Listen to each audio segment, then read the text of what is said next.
All Cough, right. cough. All right. Mics are hot, baby. So, Hello. the warm up question that I have for everybody, and you're to answer this as if you were your character answering this question, is where do you draw, like, what do you ascribe? Oh, I just had it. Why did I lose it?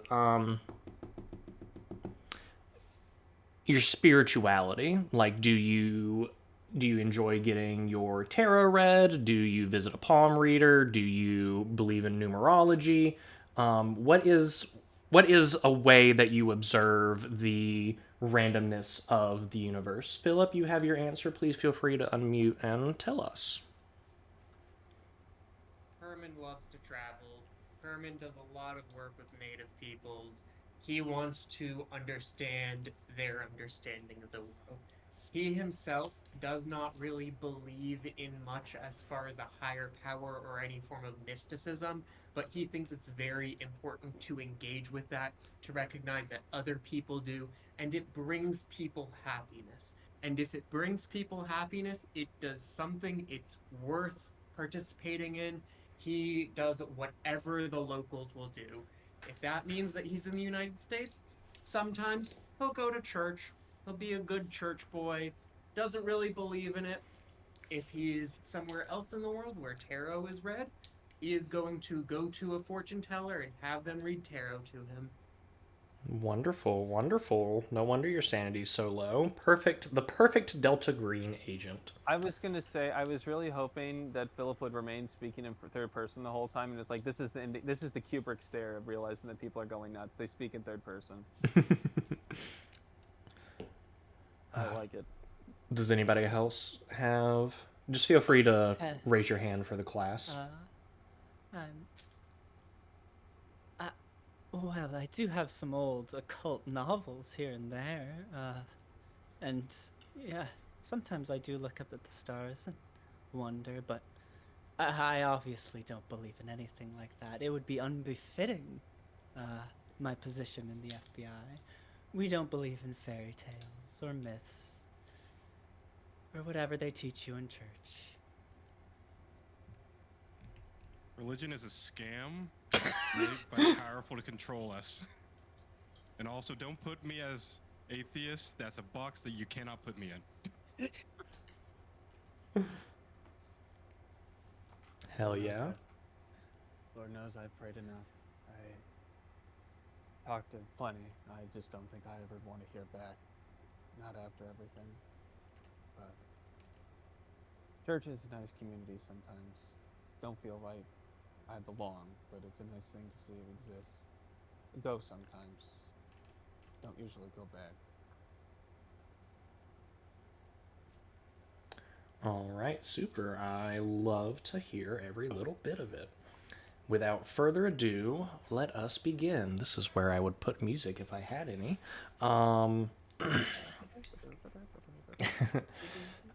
So each of you individually had your own different ways through which Delta Green reached out to you and organized this meeting at the post office headquarters. It's getting to be about 2 p.m. All of you are arriving round about the same time, with the exception of Logan. Logan, your character, as you described his travel, is probably the one to arrive first and arrive the earliest. So, upon reaching the post office headquarters, you are looking for where to find the meeting rooms, only to discover that the meeting rooms themselves are actually in a private part of the facility. Not secure, or it's not as secure as, a military base, but it's still somewhere where you either need the key to get in to where the meeting rooms are, or you need an ID card or something of the sort. So, how do you make your way to the meeting room? The bustle of post office workers are all abound. Since this is a headquarters, it's not really somewhere where a lot of civilians are. There's trucks going in and out, large parcels, many open doors, bay doors, so much noise from all the sorting. Everybody's kind of in a hurry, rushing around. It's a very busy afternoon in the Alexandria POHQ. I would say McMurdy moves kind of in the way that it looks like he works there, in the way that no one would really question him where he's going, that he's not acting anywhere, not in any particular rush, but not also delaying either. In the way that it's the first time he's been there, but no one would really bother. No one feels bothered. Okay. I'm trying to find if there is a... Alright, what is your stealth skill, out of curiosity? Let's see here. 70%? Or is it the 10% next to it?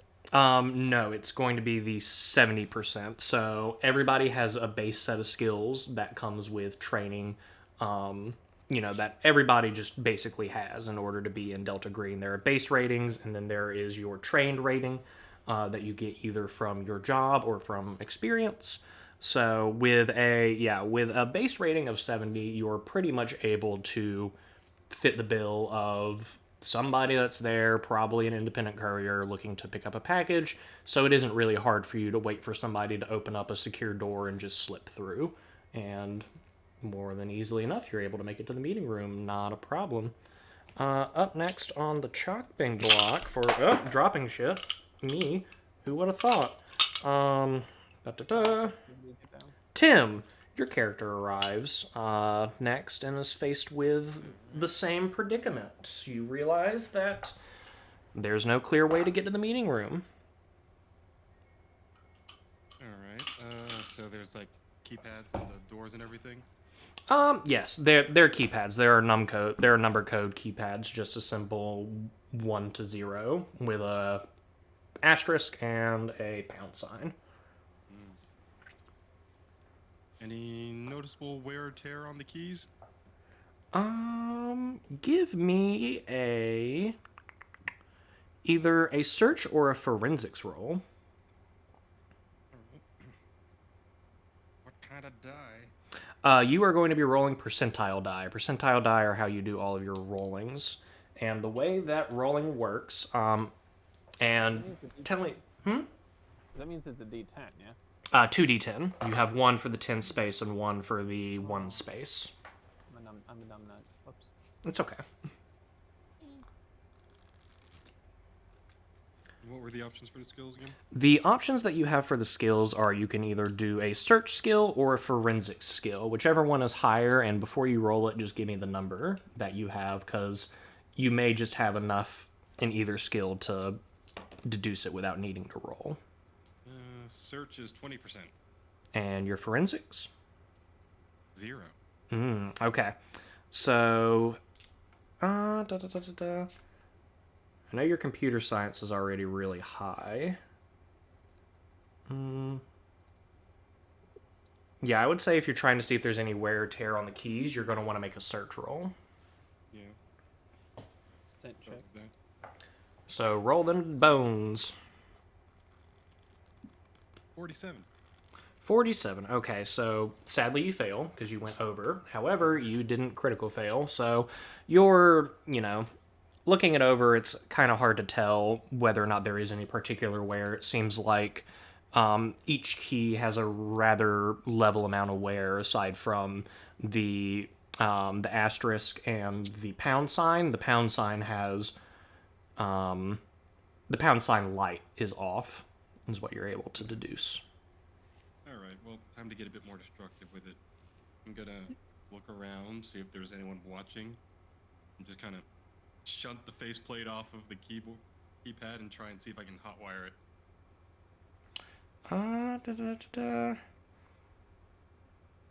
Yeah, go ahead and give me a comp sci, or what's your comp sci skill? Comp sci is 80%. 80%? Oh yeah, no, this is a keypad you're all too familiar with. You're able to pinpoint which factory the the particular internal mechanics came down from just by glancing at it. So yeah, you pop it open pretty easily, and before you know it, the door is unlocked. Okay. Gonna Well done, take brother. the plate and put it back in and make my way in. All right, super. Up next, Maya. Hi. You're arriving at the post office, getting dropped off by your taxi, and you're greeted with the same hustle and bustle. The taxi driver doesn't ask any questions, just takes his bills and drives off, leaving you there.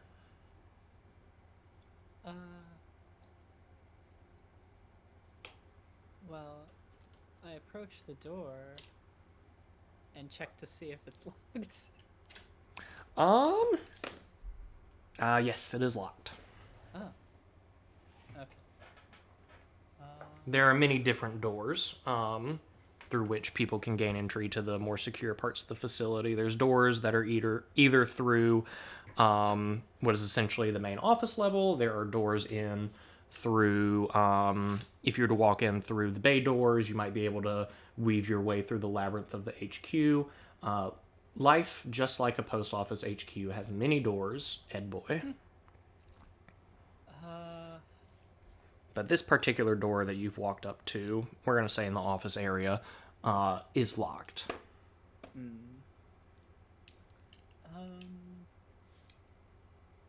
Could I attempt? You know me right now. I'm trying to imagine a way that persuade could possibly solve this problem. I don't blame you. I'm going to search for an alternative entrance. All right, you spend some time skulking around the facility. What's your search rating? 50. 50. You spend some time skulking around, and in your travels, you are pretty easily able just to walk into the gated section where they keep a lot of the trucks.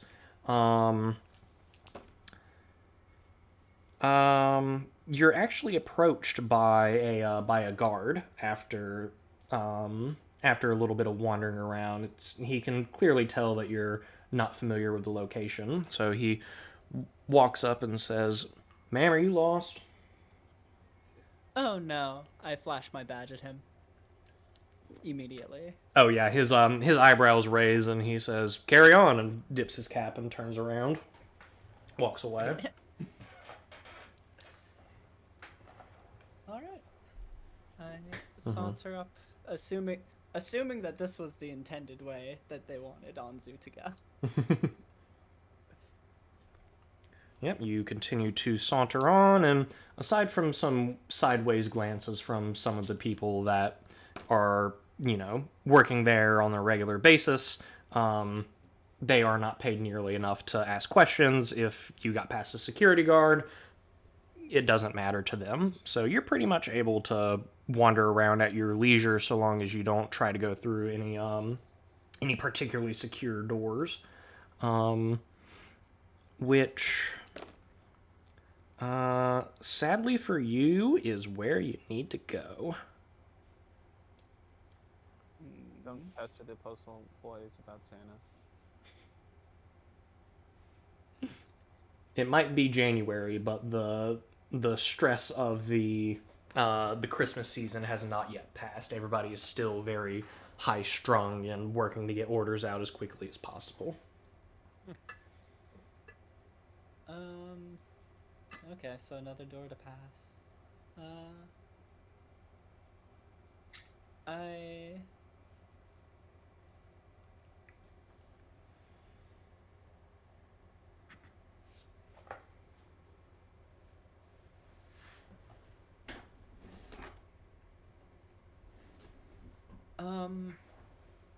Is it just a meeting room? There's no sign on it to indicate that anyone uses it in particular for anything? No, it's marked specifically as meeting room 204. There is a section of the facility where meetings are held. It's essentially just, it's a hallway with a couple of rooms. Have I seen anyone like a janitor or anything?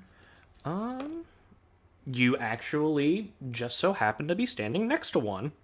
Oh, lovely. Ah. Yeah, I'm going to attempt to convince him, like, oh, an agent. I'm here to meet with one of the higher ups in a bit. Could you unlock the meeting room? The So we can, get ready. yeah, the janitor looks you over and, you know, Got a 70% persuade. oh yeah, no, he understands when somebody is paid to be there to do something, and so he just smiles and nods and walks you on through the door and says, "I hope you have a wonderful day, little lady," and just lets it close gently behind you. Simple, easy.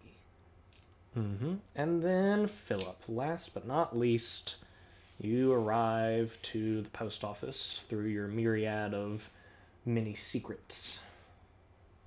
I have already filled out all of the paperwork needed to get through the post office, having planned for this. Can I roll a bureaucracy check? Be my God, guest. thank Be my fucking guest, I don't want honestly. to play this game anymore. That is an 18 on the dice, and I have a 40% in bureaucracy. Yeah, no, they're actually expecting you at the door. The receptionist lady that is there smiles and essentially just clicks a button on the desk, and the door pops open ajar a little bit, and she wishes you a happy day. Thank you. Very excited. All right. As each of you Oh, man. As each of you file into the meeting room, one by one, you all gather there, all before 2 o'clock. You have about 3 minutes altogether where each of you are sitting in the room. Do you decide to make any contact with each other, or are you just gonna very quietly wait for the meeting to begin? Anzu is already chain smoking, looking over the form she received and just eyeing everyone else without saying a word. Update. Wonderful, wonderful. Give me Coach one is quick second. I need to hop up complete- from my computer, but feel free to chat. Coach is completely oblivious to everyone else. He's got a little handheld game device and he's earbuds in, not paying attention. Anzu briefly stares at him particularly hard. He doesn't notice. She gets even more scared. So as Chain Herman smoke more comes in, aggressively. What was that? He is looking around at everything and everyone in the room. He says hello to everybody individually. He never makes eye contact, though. He's just kind of passing through. Just a hello, hello, hello, hello, and then you take your... This is my seat. Hello. Well, more if others want to talk to him, but everybody else seems to be pretty, moody. You guys seem a little high strung. Huh? You know, for a top secret organization, y'all are pretty uptight. Who said that? Wait, no, I heard you. that's a good thing. Anyway, as the minutes pass excruciatingly, the door opens up one final time, and in steps a short, rather stocky woman with long brown hair. She has green eyes and is wearing a blue pantsuit with a light blue shirt underneath it and a green tie. She comes in and does a quick head count. Everybody is there. And without further ado, she says, "Well, I'm very pleased all of you made it to the appropriate place. I hope that the reception was just as welcoming as you would have expected. Without further ado, I am Agent Belmont. We are here getting down to business. Since you are all affiliated with the program, I am willing to guess that you all are aware of our protocol for when an agent is no longer with us. We need to clean the apartment pretty quickly. The subject in question is one Clyde Bauman. He was a Delta Green agent from 1967 to 1970, and infrequently he was what is known as a friendly in the 90s. For the most part, he was a very good agent for the program. However, since suffering a massive heart attack last week, we have not been able to gather enough people to go over and successfully clean his apartment, and so that is where you come in. Agent Belmont throws this to Anzu, who just so happens to be the closest, sitting to her. This is a quick dossier on Clyde Bauman. I hope each of you have a chance to look it over. Included with it is a key to his apartment. His family members are expected to be there in 2 days. Please hold all questions until we are at the end of the ride.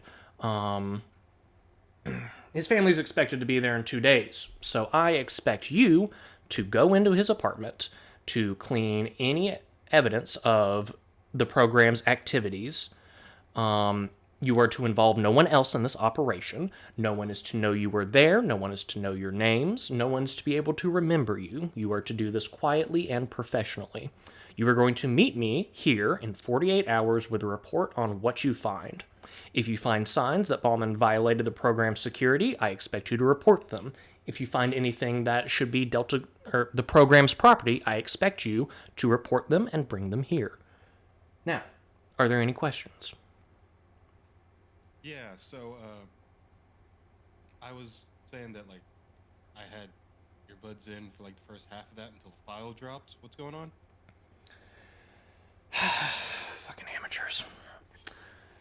You're to go and you're to be a good cleaning boy, is what you're going to do. And the fact you had to ask me that question really makes me reconsider whether or not you're truly a friendly. So please, next time, make sure you pay attention when the big girls are talking. Alright. You can tell Agent Belmont is very irritable and has a lot on her plate. She looks around the room waiting for anybody else to pipe up with a question. Will we be given any? You go first. Will we be given any kind of supports in conducting this operation? Agent Belmont reaches into her jacket pocket and pulls out a small Nokia phone. She slides it across the table, excuse me, and says, "This is a burner phone that the program has provided for this operation. If you really, really need to call me, you can find me here. The number is thus," and she rattles off a number. "You are to remember this number. Do not write this number down. Do not give this number to anybody. Remember it. Do not save it in the phone. And I expect you, if you need to call me, to delete the call log." What we're cleaning, what kind of material is required to clean it? Anything that could be there, from former reports that he filed to any particular evidence, anything that looks particularly strange, spooky, out of place. If you have to ask the question whether or not this is something I should pick up, the answer is probably yes. My only question is if the kind of rats we'd find in his apartment come on 2 legs. From what we know, Mr. Bauman was not really a family man or a ladies' man. He very much kept to himself in his later years. Even though he had a wife and 2 children. They were estranged, and as you can see clearly, his wife died in 2002. He was strange too. Okay. Alright. Have any of our characters ever met Belmont before? No, this is your first time meeting Belmont. Okay. Where are we supposed to drop this off somewhere and then meet with you? Or are we to bring it all to our next meeting? You're to bring it all to our next meeting. Would the things we find be in any way immediately hazardous to us? That's why we're sending you there to investigate. For the canaries. In a sense, perhaps. Ideally, you won't find anything, but it's always good practice to make sure you clean up after yourself. And in the case of Mr. Ballman, being 6 feet under makes it rather difficult to clean up after yourself.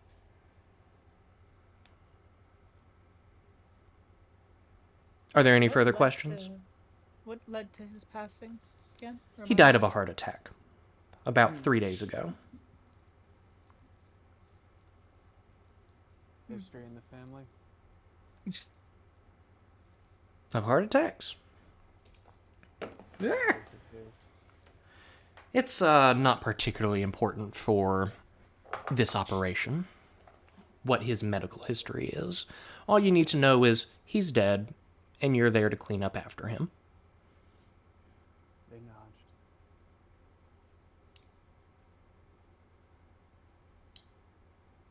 Agent Belmont kind of looks to everybody individually, waiting to see if they pipe up with anything else.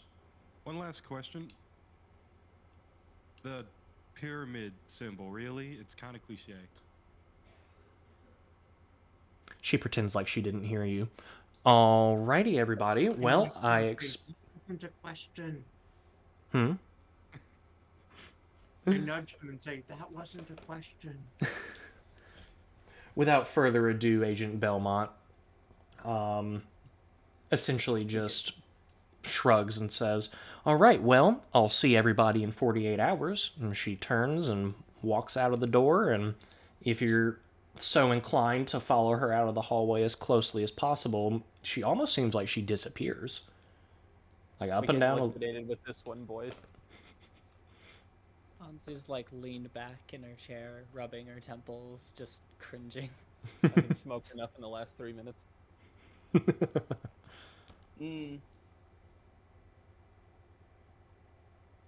Well, what do you have we for got it. transport? Are we getting there? Agent Belmont is gone, but you do find you find what is essentially a Visa card that's preloaded. There's a Sharpie written on it with $1,000. I mean, This is Adequate. the Applebee's gift card from the end of Sonic 1. It is. Thank God.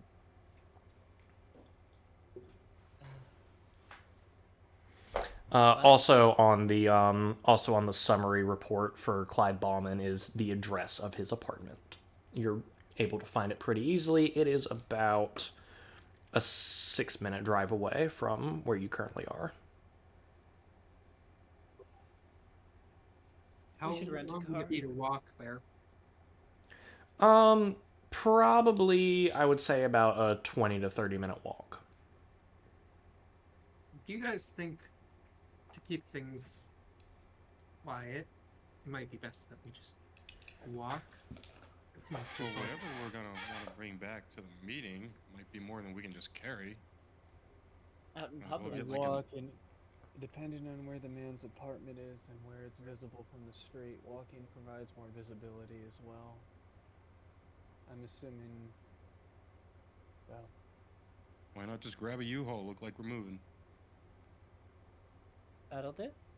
All we right. could find some way to look like a cleaning agency, or if it's not to reach to a contractor, that would also help, and at least with at least the staffing of the establishment. The van would also help us extract whatever may still be inside.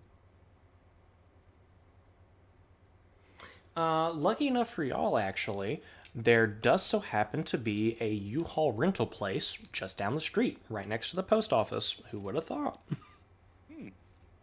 They planned. They planned this. This was established days ago. The program set this up.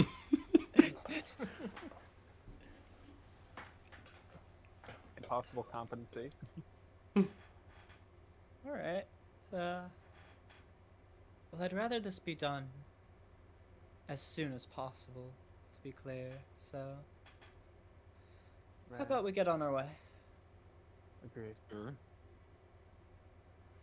Discuss further plans in the U-Haul. All right, the four of y'all saunter out of the meeting room. Do you do this as a group? Do you leave individually? What's the OPSEC here? Need more Herman's rolling gonna to leave do. individually. If somebody else gets up, he sits back down. Getting up's lame now. I'm not leaving. Well, if no one else is gonna stand up, I'm just gonna go. Anzi's going to go alone out the front entrance. Alrighty. And then one quick question: Who has Belmont's card, and who has the cell phone? Also, who has the key? I don't know if Anzu passed that off to anybody else or just She held would on to it. absolutely keep it, to be clear, but I'd feel bad just saying my character takes everything. We My should character have. is incredibly Herman will passive. speak up in character. We should have each item under a different person's possession. I'll take the Particular phone. reason for this, Doc. I'll Oh. take the money then. All right, Do you so want the key or should I take it? That's to Logan's character. McMurdy. Oh, I'm sorry. One more time? Do you want the key or should I take it? I got it. All right, now that everybody's been assigned roles, Anzu, you're able to pick up a U-Haul with no problem. You swipe the card, and they smile and say they'll see you in 2 days. All right. Go out, presumably. The gang's gonna meet up by the street and then just get in. Yeah, you pick up everybody, and start making your way downtown. As you drive through the rustic working class section of the city, I keep forgetting the name, to Alexandria.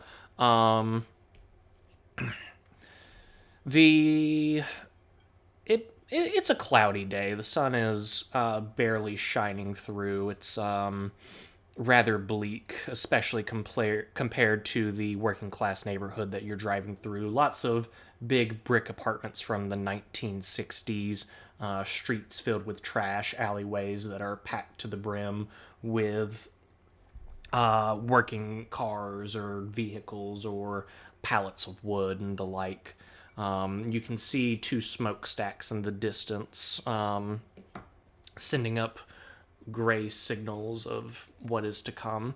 You pull up to Bauman's apartment. It's a rather inconspicuous building. It's definitely in a rougher part of the neighborhood. Probably best not to leave the keys in the U-Haul. It's a jarring example of early 1960s design, blocky and drab. There aren't really that many people out on the streets right now, but you can hear the sounds of the hustle and bustle of Alexandria all around. In the distance, you hear different alarms and all kinds of city noise. Or could we maybe, in case we wanted to get anything before we got there, because I know y'all were talking about disguises and shit, anything like plan-wise we'd like to get? Janitor's outfits might be a bit strange to... Or a cleaning crew would be a bit strange with the U-Haul. I'm very sorry, I didn't realize y'all were discussing more. Oh, He's no. a strange family, weren't he?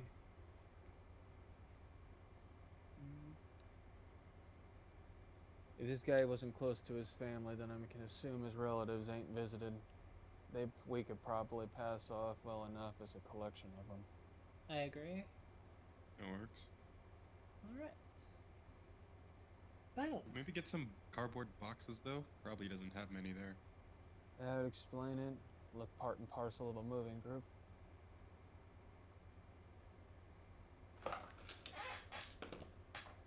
It actually just so happens the U-Haul is already furnished with a couple of boxes in the back. Nice. perfect. Well, all right. Let's make this quick. No noise, no sound, no loud. Well, I guess we don't even know what we'll find. Um, Let's find out. all right. Once again, you Apparently we're arrive. Covered in old man's belongings. The inside of Bauman's apartment building is exactly as drab as the outside. The fluorescent lights are old, some of them are blinking, a couple of them are out. The hallway is very dimly lit. There are no exterior lights. You walk in through a central stairwell. You make your way to his room, and you're standing in front of it. The door is a sickly green color with a handle that at one time might have been polished brass but is currently foul with filth. The key does slide in and unlock the door. Do you ever get any idea what this guy was like before he croaked? This isn't.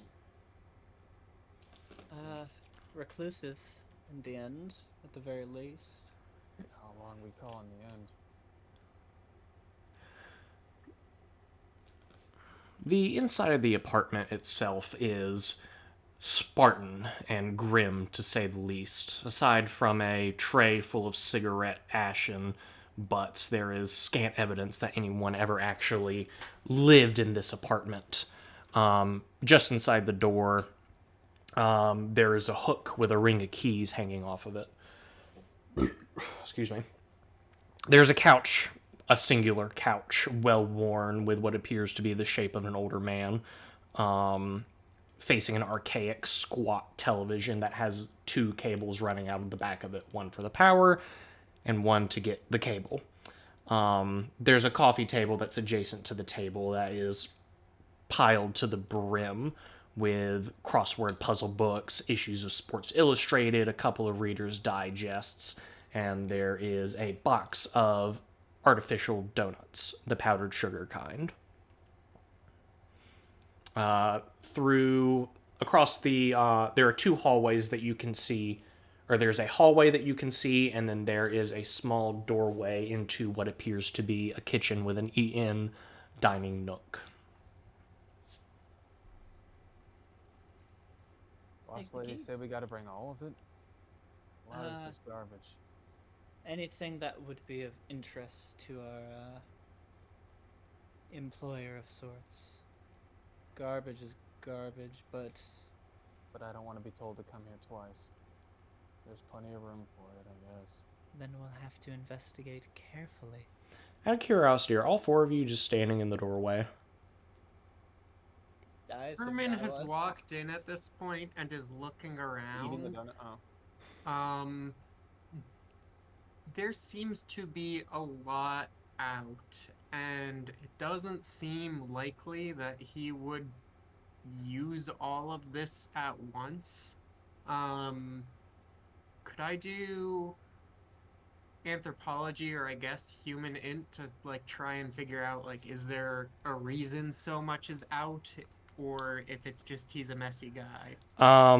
Instead of human, because human is more of like your interpersonal skills, I think psychotherapy would also be a good role that you could use, but anthropology would be a good use as well.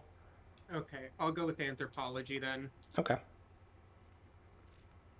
That's a 32 on the dice and a 70%. You are able to deduce that he was a man that lived a very basic and rudimentary life. Spartan living is practically, his go-to.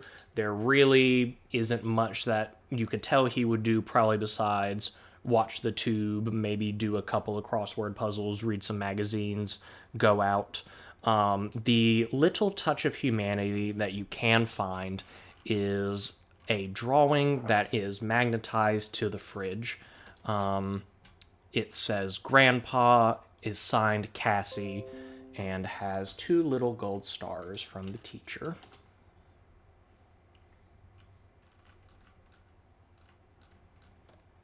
Other than that, the apartment reeks of cigarettes. He was probably very sedentary at the end of his life. Based on what you can tell from what little leftover food is decorating the kitchen, he was a sweets and microwave meals kind of man. He kept to himself and was very, very lonely.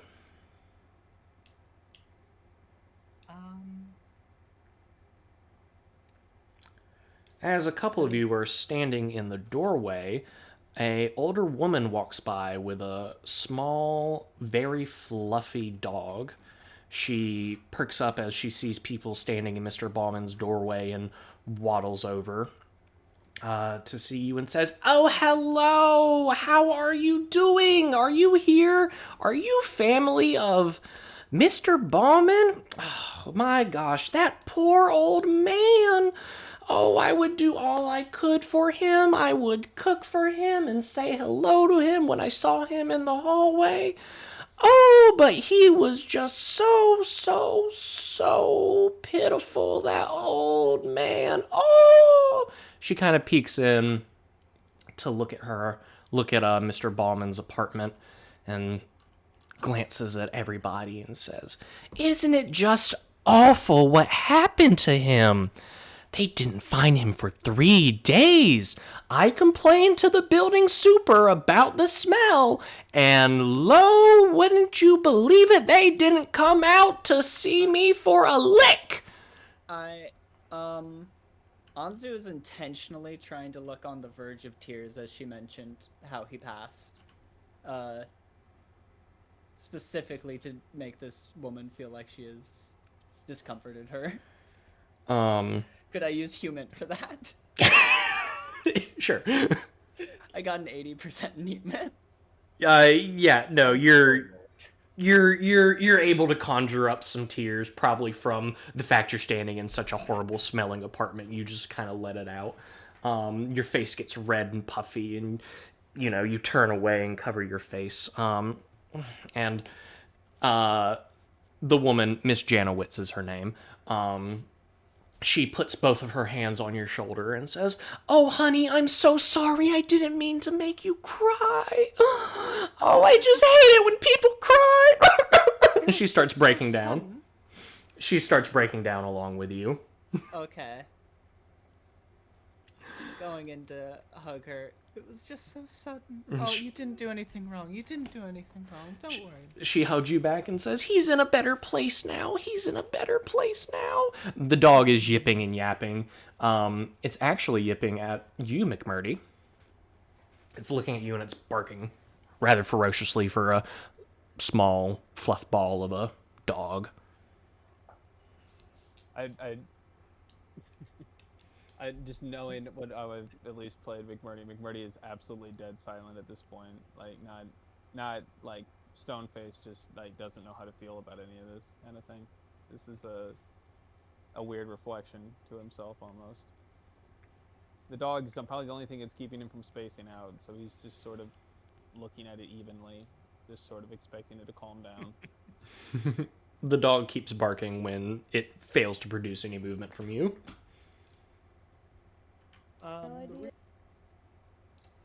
Yes, we just, I'm actually, a second, or a niece, and we actually just came to look through, some old forms my uncle had.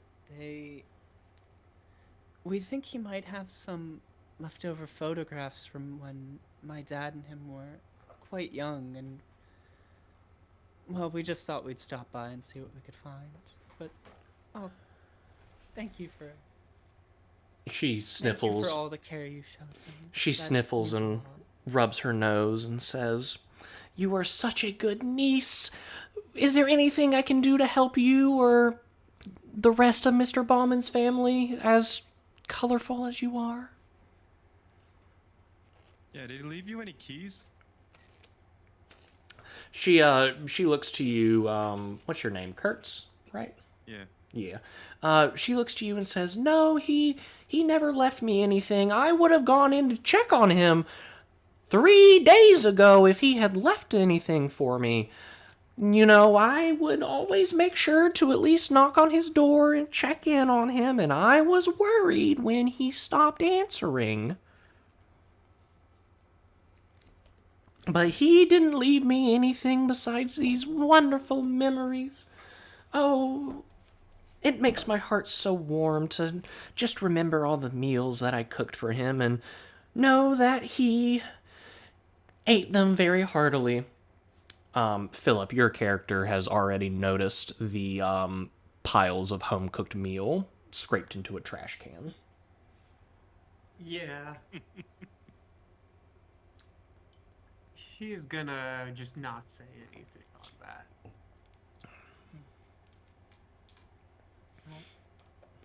on that. Having heard her dog bark enough, Miss Janowitz picks her up and says, "Mitzi, you know not to make that noise around strangers."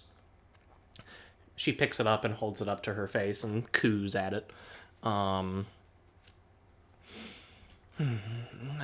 after a while of messing with her dog, she tucks it under her arm and looks at everybody and says, "Is there anything that I could do to help? Does anybody need tea or coffee?"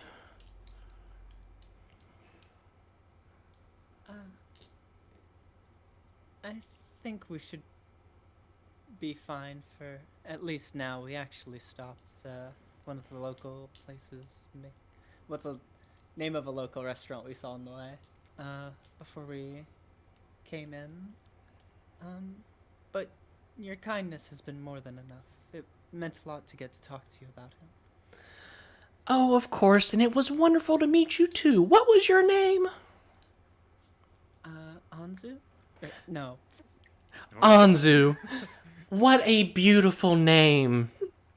I'm Miss Janowitz. If there's anything you need or you find yourself in the neighborhood, please stop by. I would love to catch up with you and speak about all the wonderful things that Mr. Bauman has done for this country." She sighs and bids you adieu and waddles down to her apartment that's 3 doors down. Keegan? In Maya? paranoid frustration at mentioning her name, I think Anzu is now suspicious of this person. Can I make like an occult or unnatural roll to see if they're a demon? Meanwhile, She's too impossibly annoying. Yeah, those two on time. This is a threat. You Kurtz is like, really? Rule number 1. Right away. Yeah, everybody appears to be, the rest of your team appears visibly upset that you have just given out your name. All right. You're gonna give her a Perfect. heart attack too. Be my guest on making an unnatural roll, but Got like a 0 in that, I think. you can't even make the roll then if you've got a 0. What about occult? Occult more deals with the history and the practice of worship, and the rudimentary knowledge that humanity has of the unnatural. It isn't it's not a cult in the way that we think about it. It's more of the cursory knowledge to what is truly unnatural to our existence. Got you. Okay, then instead, Anzu's a common name in Virginia. Anzu's a common name in Virginia. Okay? Okay? Is it? It's fine. Is it? She just locks up, staring back. Herman's gonna start explaining in like 1 second. pseudocode the demographics of names in Virginia and why Anzu's not a common name, but he's also not going to say the name. He's gonna, be cautious about giving away any kind of information along those lines.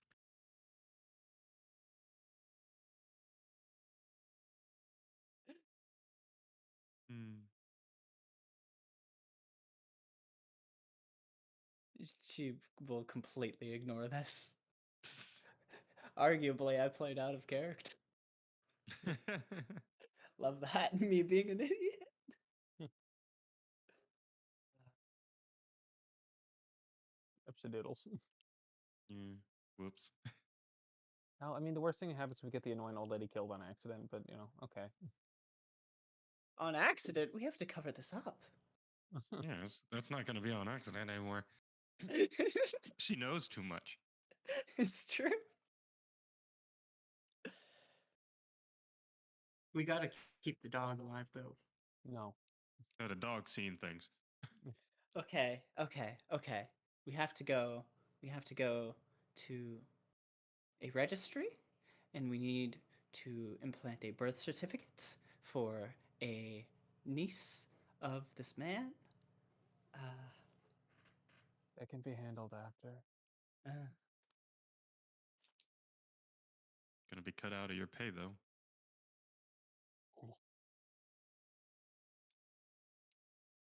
Just another learning experience.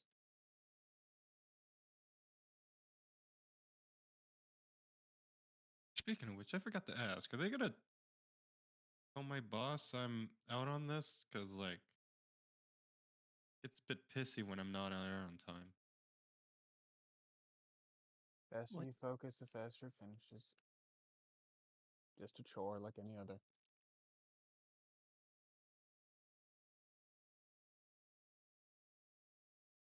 I don't think Delta Green would step in any way on that behalf, unfortunately.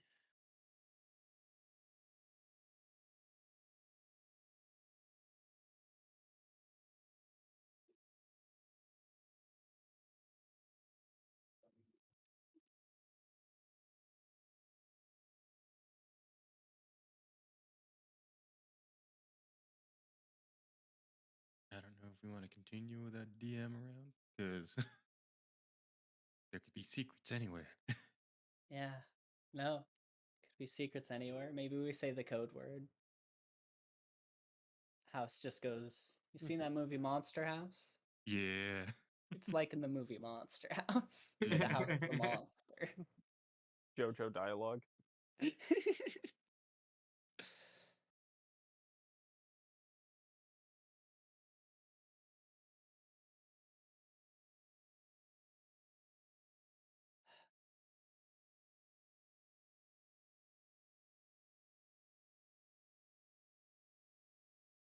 hope that everything's all right. Yeah.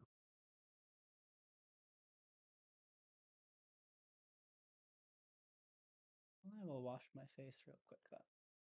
Sure. Go to the rest.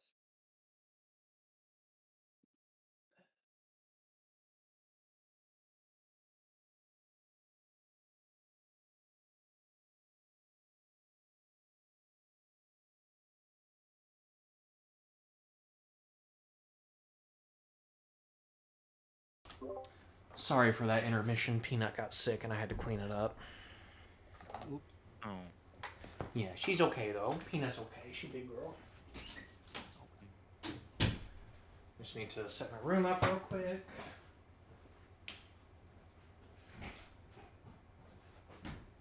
Alright, now that my room is set up for Peanut ingress and egress, we can get back to Mr. Bauman's apartment.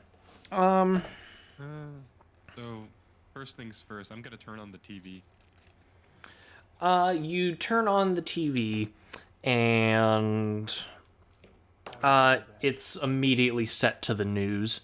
You can flip through about 4 different channels. There's a shopping channel, public access, the news, and then one that's basically static. Well, it's good to know what he was watching when he, McVerdi takes it and turns it off. We're supposed to be his family picking things up. They wouldn't stop to watch the television. Alright, fine.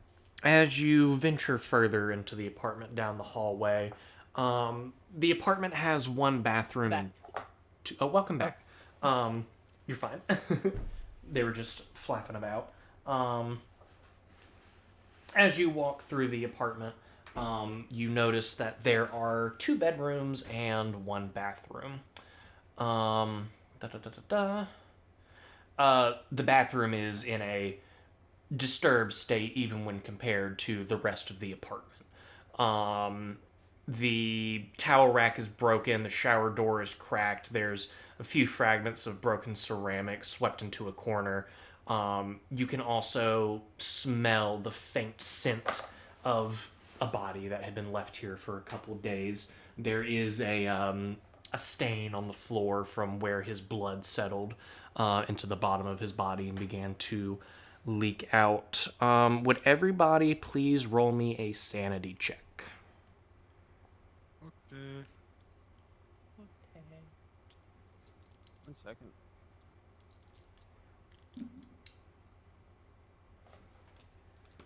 $30 on a 60. All right. Maya, you're fine. Philip, you are a little bit less fine. 49. As 78. expected. Hmm? What was that, Philip? I said as expected. Yeah, you're a little unnerved by the scent and the knowledge that this is where a body laid for a few days. I'm used to bodies laying for a little longer than 3 days. More on the scale of 3,000 years. Well, those tend to smell a little bit nicer. Yeah. Logan, what did you roll? 49. Okay.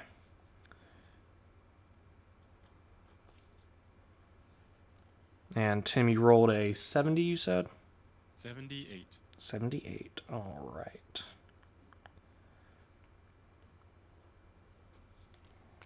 Okay. Further down, there is a linen closet at the very end of the hallway. Nothing of note besides a couple of musty, crusty towels, and some blankets. In one room, you discover his bedroom. It has a queen-sized bed with a dresser. The bed itself has a mess of sheets on top of it and a single pillow.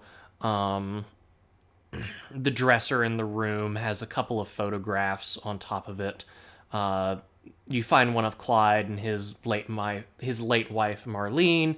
You find high school graduation photos of his 2 children, a couple of photos of his grandchild, and a ceramic paperweight of a child's handprint with the name Cassie, age 4, very crudely painted on it. The other bedroom isn't so much of a bedroom, but more of an office.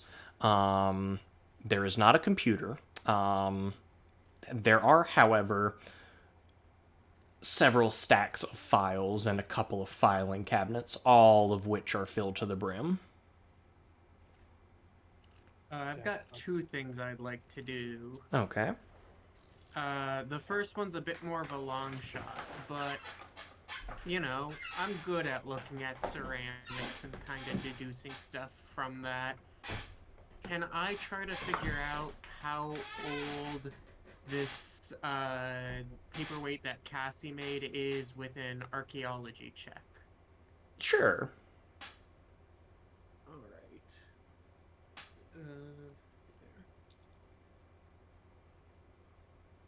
That is a 64 on a 40%. You're unable to tell precisely. You're willing to guess that it's been within the year just because of the age ranges that you've been able to reduce and the drawing in the kitchen that you discovered. Alright. The second thing I want to do is start going through those files and use my bureaucracy to immediately try to find anything that should be classified that we need to handle, and start sorting through things as definitely need to take, maybe need to take, and don't need to take. And I got an 11 on a 40% for that. Okay, so congratulations. You are the first one to roll a critical success. How criticals work in this game is if you roll under the number that you get and you have doubles on the dice, so in this case a 1 in the 10 space and a 1 in the 1 space, you've had a critical success. And the same goes in the opposite direction for failures. If you roll above your skill, let's say your skill is a 50 and you roll a 66, you fumble. So yeah, you sit down and you begin to pretty speedily work through the files. You're able to very quickly deduce the organization system that Mr. Ballman used, and so you start going through all of his files at an exceeded pace. However, you can already tell that this is about an hour's work on your own. Am I seeing any signs of there is stuff in here that needs to be classified? Not particularly. They're mostly just receipts. You find a couple of notes and memos from him just about, general things that he needs to do. Nothing that seems too hot or sensitive as you first start going through it. Everything seems to be pretty mundane. I'll look back to the group generally and say, this seems to all be legal, but if anybody would like to give another glance through it, it might help us get through it all quicker. Very easy for classified document to, slip in the wrong file. We can bring it all. We're supposed to be here quick. We have a whole van. Let's just bring everything. I agree. I wonder if that would give more away if it wasn't just a few select goods. When we have a local neighbor who seems to know his style of living and sees that everything has been cleared out, I don't think, especially with some information leaked, it's the best idea to leave things looking too different. But she believes that we're here specifically to take things. I agree. We're posing as a family. If we only take his receipts, then Well, we could miss something. right. It's probably best practice if you individually examine each file. However, more hands makes less work. And if anybody has any skill in accounting, that would actually help a lot in this situation. If anybody has an accounting above 30%, actually, you'll be able to make this work go a lot quicker. I ain't got shit. Nope. Not even same here. Not even in real life. You all sit around and comb through each file and make sure that you check and double check everything. The only file of note that you really find are some property tax forms for a cabin that is located about an hour or two away. Among these files, you also find receipts from some work, receipts for building materials. You find rental information on a backhoe and a receipt for a septic tank. Wait a minute. He has a second property? He does, if these are to be believed. If he had something valuable, like really valuable, clear enough that he was liquidated himself, he wouldn't keep it in his house. No? I mean, either Probably. way, we're supposed. Either way, we're supposed to be cleaning out everything of his, right? Guess we gotta go there. Got an address? Contact the agent. Tell them we have a second property. Which of you I wants think to? we can handle that. Oh, we might need a key. We have keys here. He does have the key rack. Yeah, we got. I'll look at the keys. Yeah, which of you picked up the key ring by the front door? We I haven't yet. have the key to the place, but not that one. I'll go think ahead I'll- and grab the key ring at the front door then. Alrighty. I can call the handler if needed. She said only in emergencies. I don't think this is quite an emergency yet, but This changes things. There's 2 locations and we came for 1. Changes things, but it hasn't shown to be out of our depth quite as yet. Better to I already know the communicate answers. He's just gonna tell us to clean that place out too. Have a separate team. We can only be in one place at a time. I would like to remind you, you do still have, at this point in time, you have about 46 hours left before you're supposed to make it back to the post office. Oh, right, okay, I forgot that. Okay, so I just changed a little bit how I was seeing things, is that we'll just need to go there after this. Mm. Mm. Was it? Well,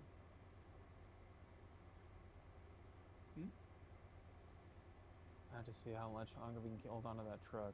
But we'll see, I suppose. got it for the full 2 days. Should Oh. be enough. I guess we keep searching. Could I go look through the Sports Illustrateds and crosswords and such? Yeah, you find that they are well thumbed through. The crosswords are completed excellently. There is not a unknown word or a blank space left. You discover that he was actually quite the crossword aficionado.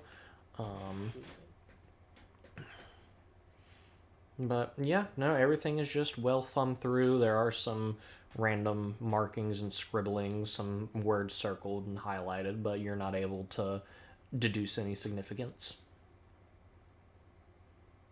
I'm gonna go check under the bed and also check the mattress for any holes. Yeah, you take a look. A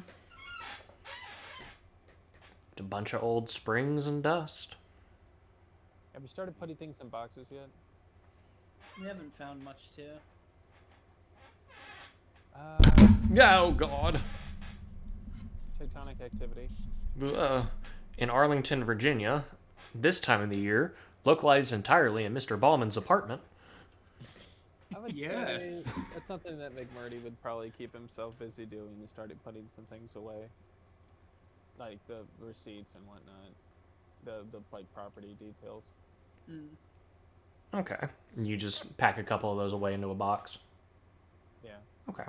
Were there any phones in this apartment? No. The only electronic he had was the TV and an analog clock. Hmm. Should probably bring those with us. The only things that could be seen as valuables that next of kin would care for. Take the shit, it's worth money. You said Wow, that ain't the that so Yeah, TV it was. keeps us undercover. You said Yeah. that the TV was plugged in via cable, right? Yes. 2 cables, yes. I'm gonna let comp sci people kind of think on this, but should there be a staticky channel if it's through cable? Cable? Yes. Okay.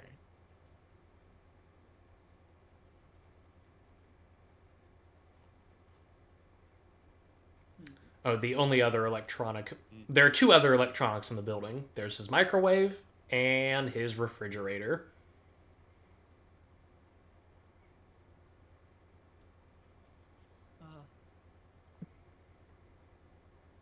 Might as well check the refrigerator. Or. Hmm? Or.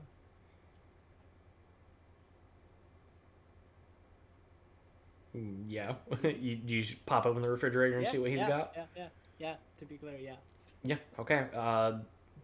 There's a carton of expired half and half. In the freezer, you find a couple of. You find a hearty stack of frozen meals. It looks like he probably buys for himself 2 weeks at a time. You do find a box of chocolate popsicle sticks, of which there are 2 left in the box. There's a couple of beers, some other expired food, assorted stuff. The more you look, the more there's actually a lot of really cheap beer. Like there's a whole shelf dedicated to cheap beer for Grandpa. Anzu sees that as normal to the point of expected. Yeah, when I did my anthropology check earlier on his living style, did it seem like he's the type of guy to just drink a couple cans a night? Yeah, he's probably the kind of guy to sit back, crack open probably like anywhere from 3 to 5, 6 beers, depending on the day. Just do his crosswords and let the let the beautiful background noise of the TV just rattle off. Silent Hill 4. It's actually more destitute than The Room. God.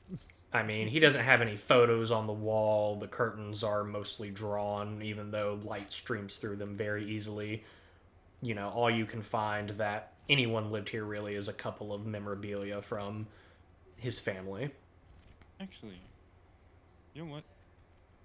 Just out of paranoia's sake, I'm gonna take out my dream catcher and see if I can get any signals floating about.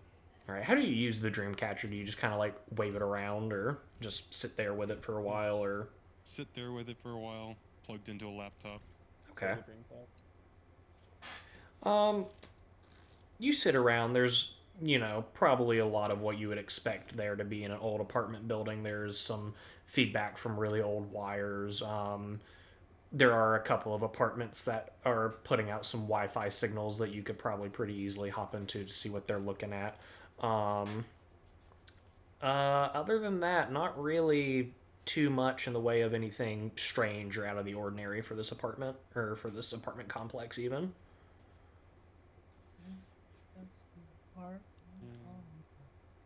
The most normal apartment complex you've ever seen. Honestly, a bit too normal. Yeah, it's freaking Anything related to family, box that one up or put it separate. No use to the organization, but You separating all the family stuff? Well, there ain't no images, but there is the drawing on the fridge at least. That would be taken. that means something to somebody.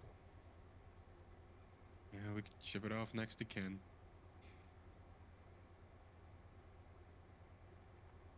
One of the two gold stars doesn't appear to be as robustly attached as the other.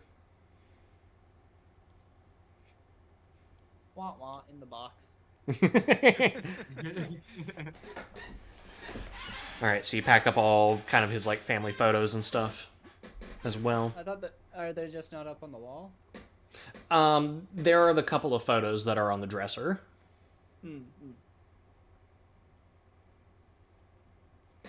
And in fact, one of the photos you find is that photo that I posted as viewing material, where the woman's eyes. the eyes are indeed scratched out.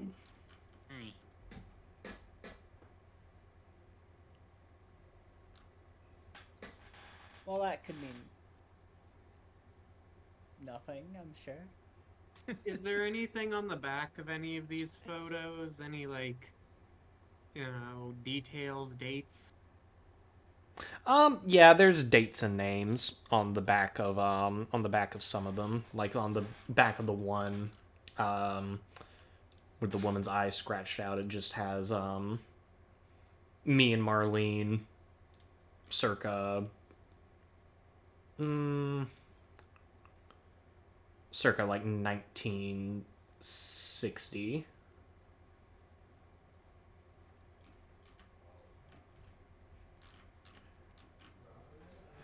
Other than that, you know, you've pretty much gone through the apartment top to bottom as far as you're aware.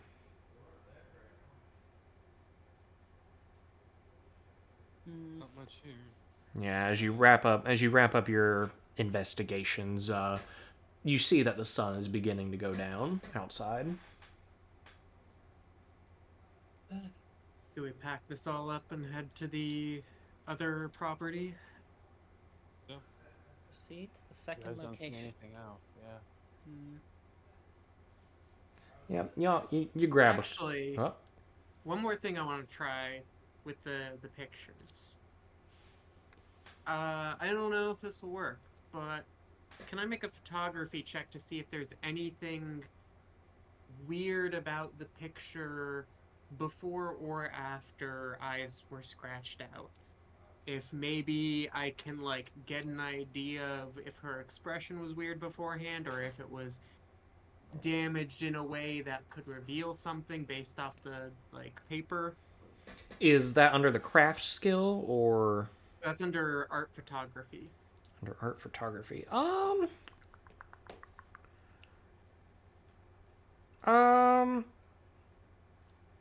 you can. I'll say you can. Sure. 24 on a 40. Nice. Nice.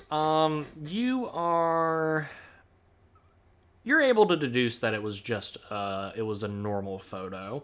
Um, there doesn't seem to be any weird artifacting, and there's nothing you can discern from her expression.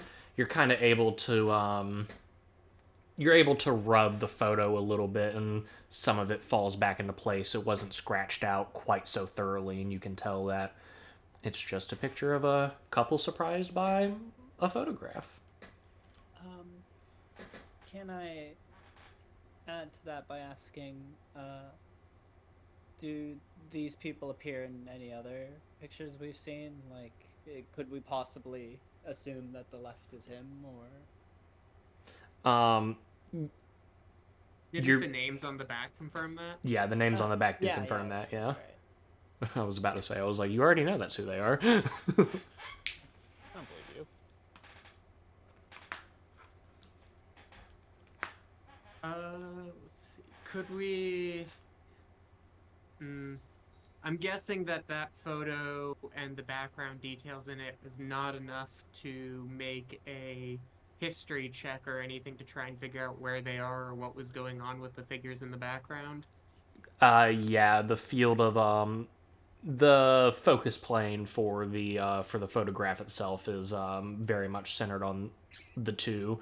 The only thing you're able to tell based on the background is there are a couple other people milling about. Maybe it was a gathering, maybe it was a barbecue, but there are no clear details to really discern where this photograph was taken. Herman looks into the photo very carefully. I don't know if the others pick up on this, but Herman has not kept his eyes still on anything other than this photograph so far. And as everybody's packing things up, he is going to suggest that we keep this separate so that when we get to the other property, we can easily confirm if things in this match with what we find. Anybody with a hum int over 40 is able to realize that this is the one thing you've been able to focus sufficiently on more than anything else, instead of just kind of bouncing around. Anzu observes this and quietly just nods and goes along with it, not seeing any reason not to. Fine by me. Sure, whatever. Good to go. All right. So y'all are gonna pack it up and head over to the second location. The sister location? Where is the second location, given the address of it? It appears to be in kind of towards the Shenandoah Valley. Oh, lovely place. Tim, since Kurtz has a couple of computers, you're able to pretty much pull up the directions to get there. You're able to see what's around the place. You can tell this is very much an out-of-the-way location for people that like to get away. You pull up some satellite imagery of the location, and you can see that there's essentially one house that's sitting in a clearing off of a rough road. This looks like it's probably in a dead zone.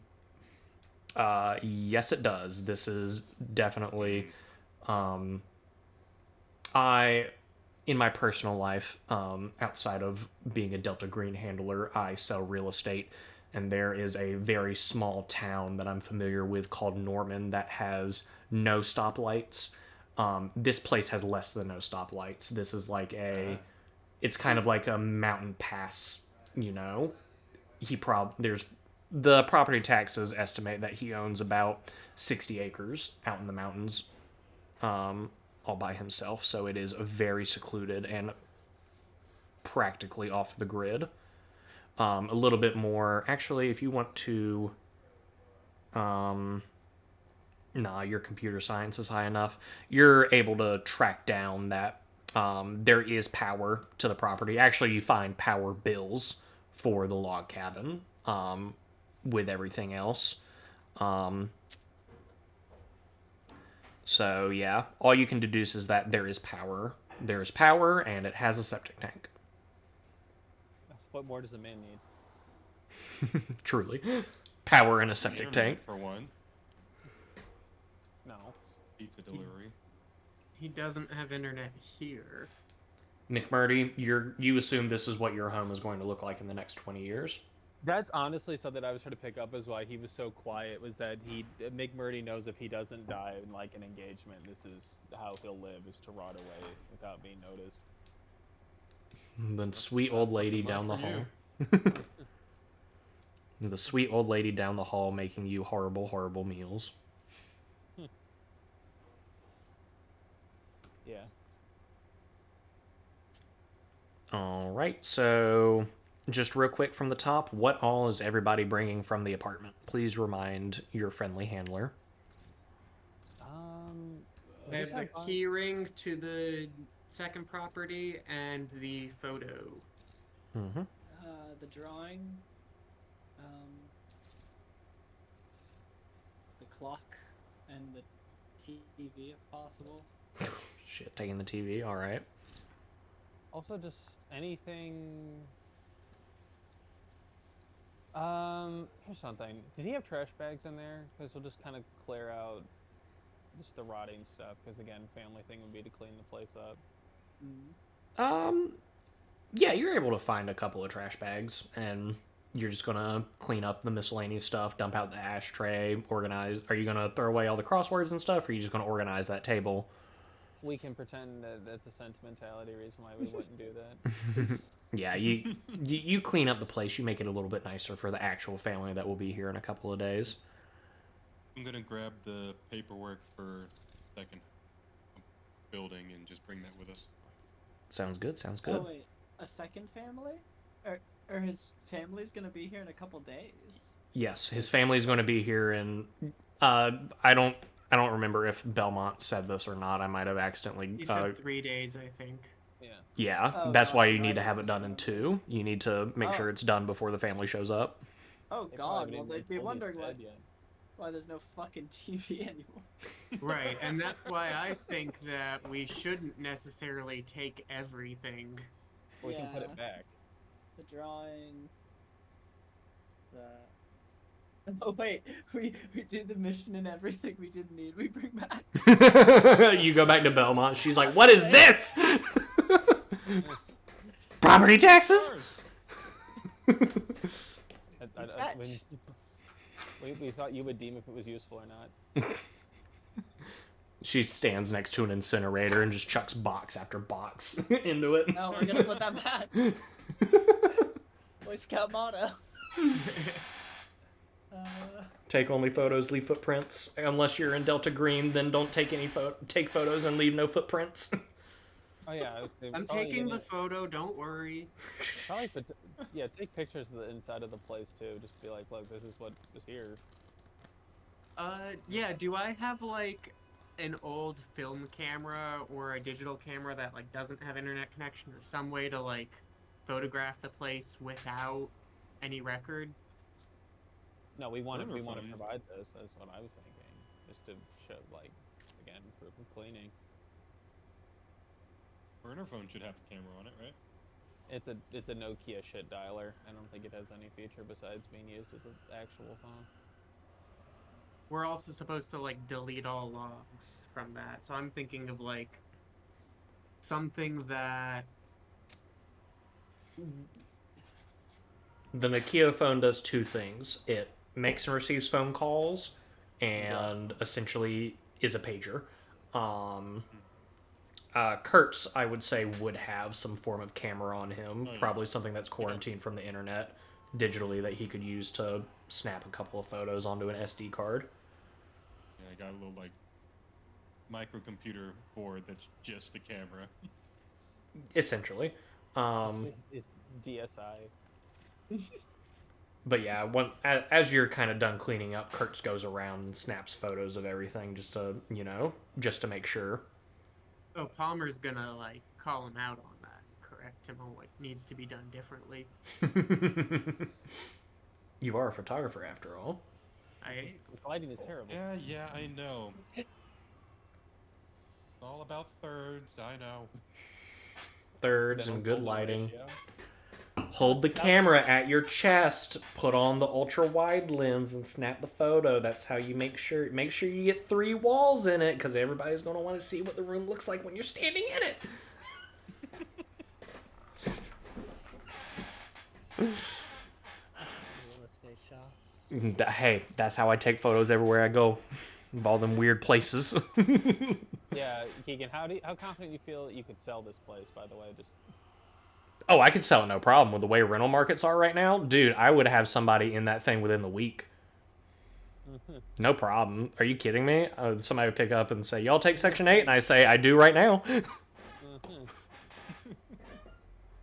with a bit of a breeze. Oh, that's not my job. Man's mill. Yeah, that's not my job. That's the property manager's job. We'd hire somebody to come in and clear it and clean it up.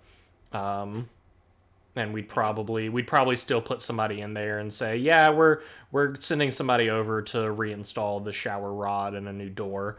They'll be out there in, I don't know, 2 weeks. Just to be just to be grim. That's what that process would look like. Yeah, we'll get somebody out there. Yeah, I don't know, eventually talk to the property manager. Yep. Yeah. If there's one thing that I've learned in real estate, it's to deflect as much responsibility as possible. You are ready for hospital work. Hey. So yeah, y'all finish cleaning up and doing your cleaner duties. Make a couple of runs down to the U-Haul. Miss Janowitz is there in the hallway, just being a busybody and holding the door open for you and, asking how you're doing. You can hear her, you can hear Mitzi barking from inside of her closed apartment door. Before you leave, Anzu, she once again grabs your hands and shares a tender goodbye and says, "You're such a sweet, sweet niece to come and help clean up your uncle's apartment." Oh, she's flustered at the thought of you doing that and says, "I hope one day my kids will care for me just as much." She pulls out a ream of photos and starts telling you about all of her individual family, what they're doing, what school they go to, what they're doing in college, who they're dating, anything she can do to keep you there, and just yap and yap and yap and yap. Okay. Going through her kids' names, I want for her to settle on one and me to say. What? It's a great name. Well, I'm sorry, what was it you said? I think you might have cut out. I'm trying to imagine a way to gaslight this lady into thinking Thinking what? I told her a different name. Just wait till the next time she says your name and then says she mispronounced it and it's something else. What she can... Oh wait, yeah, I guess she knows my name. Yeah, Yeah. all right. If the opportunity arises, does she ever use my name, Keegan? In this? No, called she you by doesn't. name the first time she walked up to you. Fucking shoot me. Yeah, you said that. You said that like she took your hands and called you by your name again. Oh yeah, no, she Or- did. Yeah. When she said, "Anzu, you're alternatively, such a sweet niece to do this." yeah. She does. You She say, no, does say it a I was couple times, like fine. she's trying to anchor it. Actually, you realize Yeah. she's trying to remember you. And you just do that. And you Oh just do, no. yeah. Could Oh. one of us walk by and be like, come on, we need to get going, and give a different name that's similar but different? We got this now. Don't worry. Just like, oh no, I'm Hannah. I'm sorry. I think you must have misheard me or something. Old people can't hear. Yeah. No, it wasn't. It wasn't Anzu. It was Elisa. Eliza. Eliza P. Yeah. Uh, um, hmm. Verbal sleight of hand. Yeah, Philip, since you're the one, I'm sorry, what's your agent's name again? Herman Palmer. Herman Palmer. Herman comes by trying to pull Anzu off. You are the one that's going to roll the persuade skill to try and confuse Miss Janowitz of Anzu's name. Okay. I will also be doing the typical Palmer thing of I'm not really looking directly at her, Mhm. maybe trying to make it like, oh, I'm so sad also. This is a difficult time for all of us. Yeah, go ahead and But give me a persuade roll. yeah. Give some fake tears. Philip. Persuade, oof, that's an 84 and a 40. Ooh. She chuckles and says, what's the name you give instead of Anzu?" Anna, I think. She smiles at you, Anzu, and says, "Oh, is Anna what your friends call you? What a beautiful name. You're so precious. You're such a wonderful, tight-knit family. You should have come and seen your grandpa more often." Yes, we should have.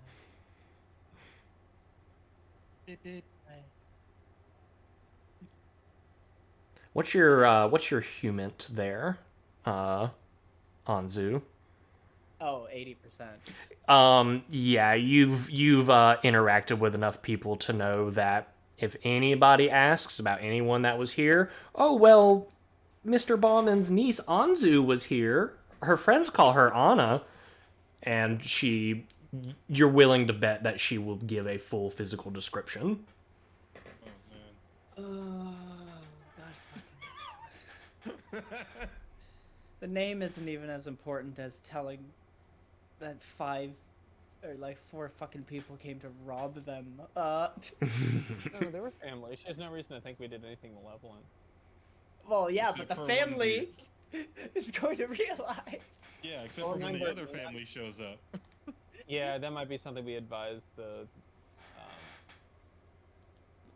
advise our people and say like, look, then just let them go somewhere else, give them a false address, and just fill the place with stuff, and say that was his. The government's It might ability to be bullshit easier to have the agency, or what do we call it? The program? Yes. Have the program give the old lady something to do that day. Like, I don't know, call her and get her distracted just while the Jury rest of duty. the family is there. Keep her Yeah, busy. jury duty. She will be selected for jury duty in the next 3 hours, actually. All right. That actually might be a thing worth talking to the handlers, that our identity may have been slightly compromised, but it doesn't appear by anyone that would have any malicious harm, just by someone that should be away from the family. Yeah. Yeah. Like it would be simpler to. Yeah. Oh, they come visit, do their shit, leave, and then she comes back. She poses no real threat. Just have her away from Yeah. the property. Well, it's your fuck up, so you make the call.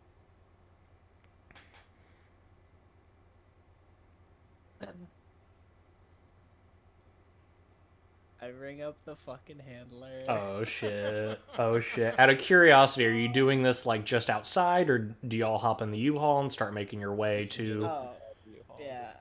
see. So. Yeah. Yeah, you'll start making your way towards the second location while you have this conversation about who should call Agent Belmont. And then Anzu, you ring up Agent Belmont. Yep. What was the lady's name again? Belmont, Agent Belmont. No. Miss Janowitz. And Janowitz. you remember what apartment. The number isn't important. You just remember which apartment she's in. Yeah, the phone rings a couple of times, and the ringing stops, and then you hear a on the other side just a sigh, and then there's waiting. A woman named Miss Janowitz in apartment number here spotted us while we were heading in and came up and looked us over. I think if she's out of town when the family comes, there shouldn't be an issue, but it is an open end.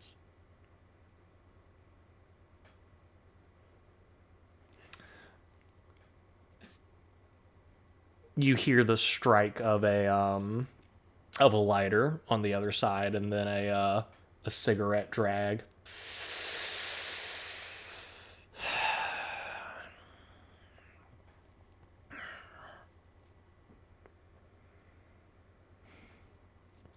Clean it up.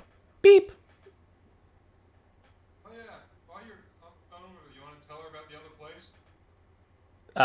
The only thing that Agent Belmont said back was clean it up, and then the line cuts. Yeah, Kurt says that after she's already hung up. Yeah. Okay. Carson's usually more clear about these things.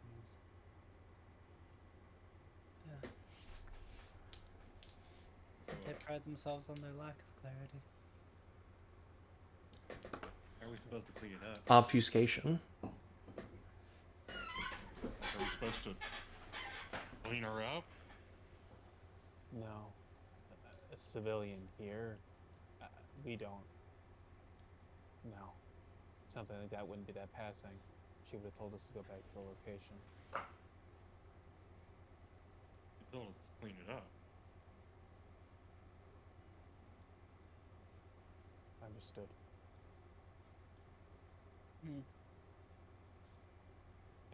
I don't understand. I mean, I don't know about you guys, but I like kind of instructions to be clear. Instructions are nice. You know, like, here's the problem, here's how we want to fix it type deal. I will give you a couple of. I'll give you a couple of nudges. You did already have. I'll say you did already have a good idea about just distracting her, setting something up just to distract her. Just ways that I can think of. You could set up a scam bot just to call her all day that day, keep her by the phone. You could, forge some sort of letter saying that she needs to come into the doctor's office. I was thinking along the lines of forging a letter, but I was thinking of have something forged from Anzu, maybe even before we leave, like we turn around, have Anzu give her something and be like, hey, thank you for all the help. Can we go grab lunch at this place on this day? Give some kind of weird instructions or something that we know will keep her busy, because it seems like she'll empathize with it if Anzu is giving this, and that will Yeah. keep her away. Anzu could probably just invite her out for the day, but I don't think Anzu should be with her, because I don't think Yeah. Anzu can be trusted to not give information away. Also, just being around her in general compromises her safety. I mean, we could always go the usual route and just send her some scam mail. Probably fall for I it. think if it's just some easier way to make sure we can get the woman out of her home. Like, congratulations, you're the 1,000th user. Here's a free trip to wherever for the weekend. Another thought is you could forge something saying she needs to come into a local IRS office just with a totally random address that's kind of far away. She needs to come clear this up immediately. There's any number of things you Yep. could do to. Usual scam tactics. Always talk about being important and it being urgent. There Time you is go. always a thing. Like I said, something like that. Alright, well. She's an old lady, right? That she Yeah. is. She's in her 60s. All right. This is real world Philip with his psychology degree. Ooh. But I took a paper or a class where I read a paper on how to Manipulating scam the old elderly? people, Oh god, and it this was really like a linguistic anthropology class. Oh, hell yeah, that So sounds can I awesome. use that crossover stuff and like roll anthropology to write a particularly scamming letter that plays into the typical tendencies that make old ladies more likely to fall for a scam. What's Herman's anthropology rating? He's got a 70%. You can write that up, no problem. It's a fun exercise for you, if anything. All right, I will write a scammy letter that plays on like loneliness, and maybe it's like not directly from Anzu, but it's from somebody young who needs the help of a woman like Janowitz and kind of addresses that kind of emotional vibe. You're talking You about like a want to do this? volunteer opportunity? What was that? This is like a volunteering opportunity, essentially. Yeah. Okay. Yeah, okay. I'll say you're able to doctor something up while you're on the way over to the second property. As far as you're concerned, you can probably slip it in her mailbox for her apartment building, and she'll pick it up. And yeah, you're fairly confident that this will be able to fool her. Take that. The No. second property. On to the second property. Yeah, so as the sun begins to go down, the road gets a little bit more treacherous to drive, especially in something top heavy like a U-Haul. Everybody is crammed pretty much butt cheek to butt cheek. There isn't really a back seat in this U-Haul so much as there are 3 seats, one of which is occupied by 2 of you. It's up to you who's driving and who gets the window seat and which 2 are riding bitch. I'll probably drive. I got heavy machinery training. Sure.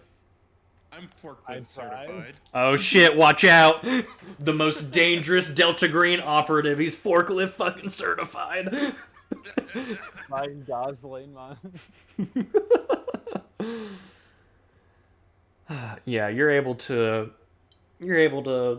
skedaddle down to the foothills of the Shenandoah Valley. Eventually the road becomes gravel. And you have to drive a little bit slower, but as the sun finally sets and the moon begins to peek out from behind the clouds, you come upon the cabin in the woods.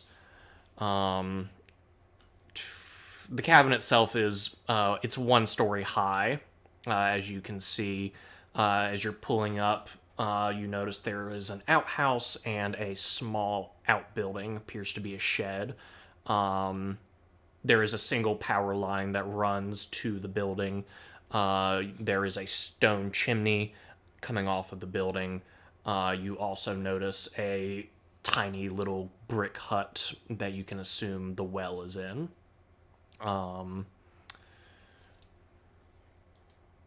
Yeah, other than that, it is a cold January evening. You're actually kind of out far enough that you only hear a couple of nighttime noises. You don't really hear that much, almost like you're away from all of society. You're even away from nature. Like, these woods in particular seem to be not home to very much nocturnal life. You might hear a bat screech every now and then, or the flapping of wings, or the crunching of some underbrush as some sort of animal goes by. The moon does. Barbara's gonna nudge Kurtz and be like, "Can I use your camera? What for? Pictures?" Of what? The house? Yeah. Whatever we're doing here, let's do it I'll, quickly. I'll it a take flash the thing? pictures. No, you don't know how to do it. My pictures were fine. They captured everything that needed to be captured. It's a house. It can't blink. Let him take the picture.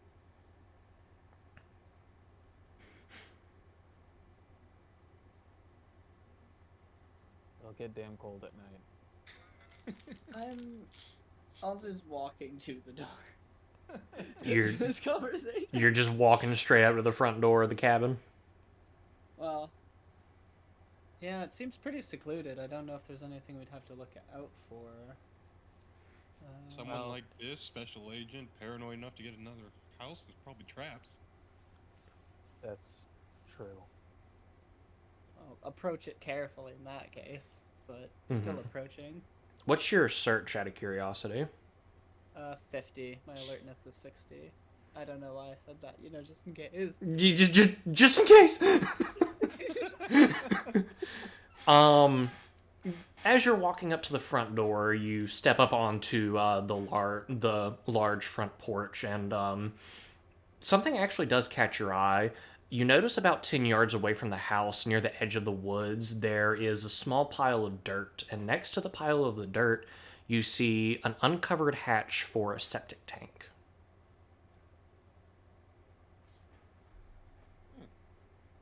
But other than that, the house is dark. There's not really many animals around. Very quiet. Whether or not you turned off the U-Haul, you may hear the hum of the engine of the U-Haul. It seems dead aside from the four of you. All right. Looking into the windows, looking into the windows of the home, you can kind of see it's all like a open floor plan. You see, I kind of jumped the gun. Sorry, I'm gonna let you get back to it. Oh.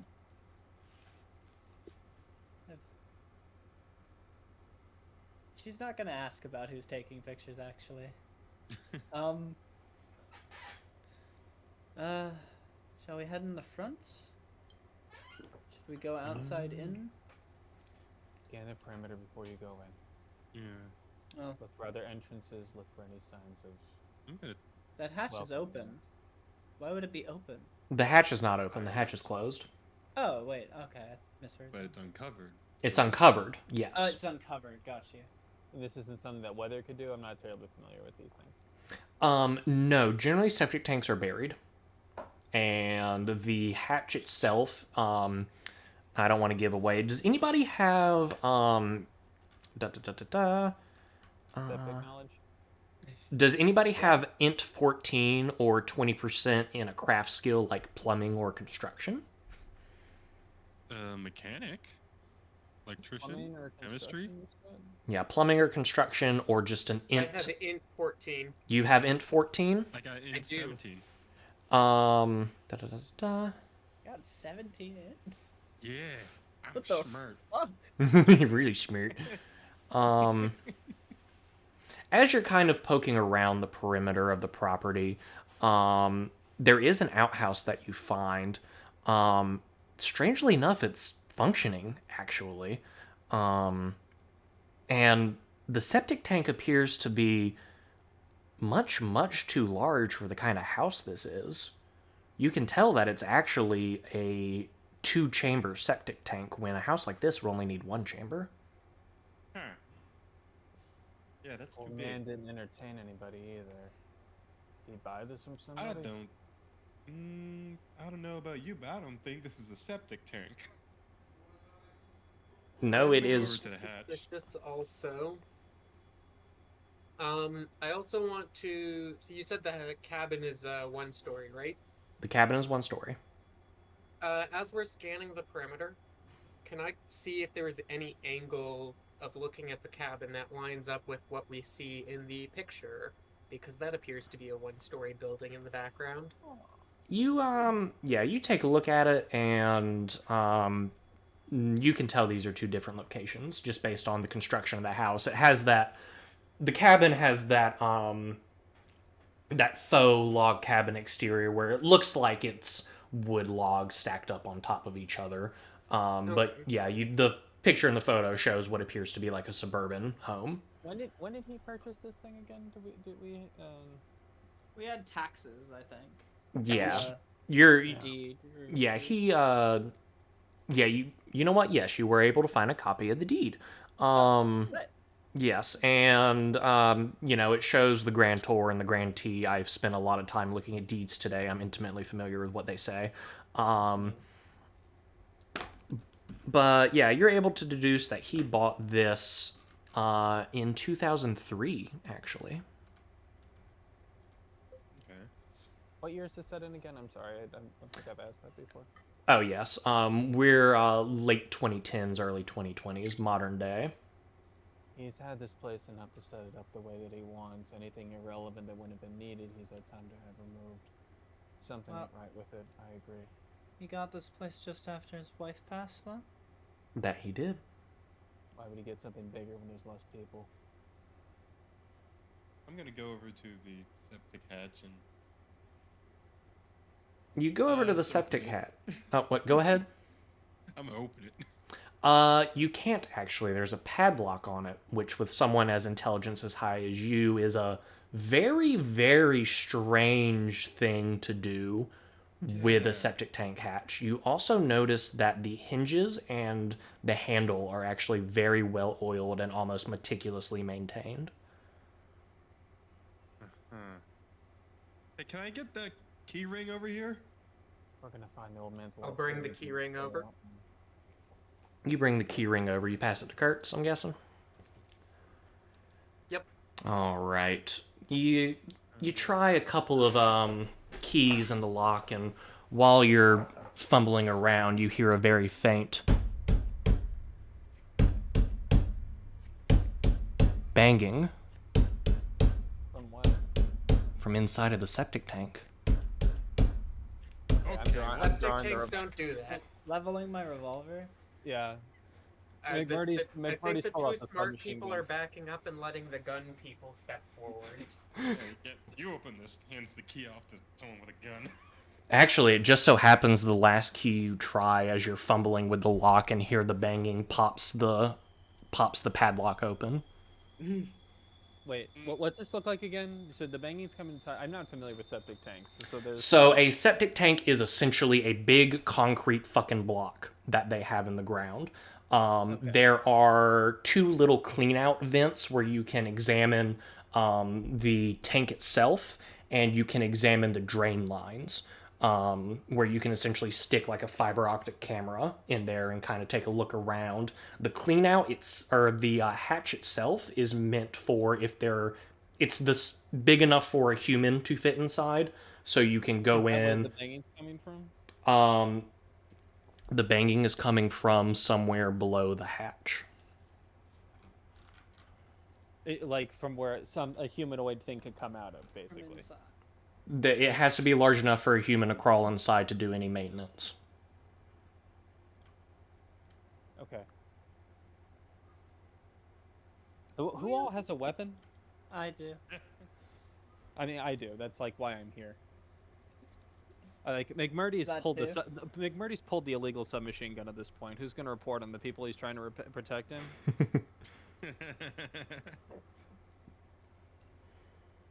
Whoever's. Listen. Kurtz is just backing off, letting you guys take Yeah, care of like that. Anzu's got.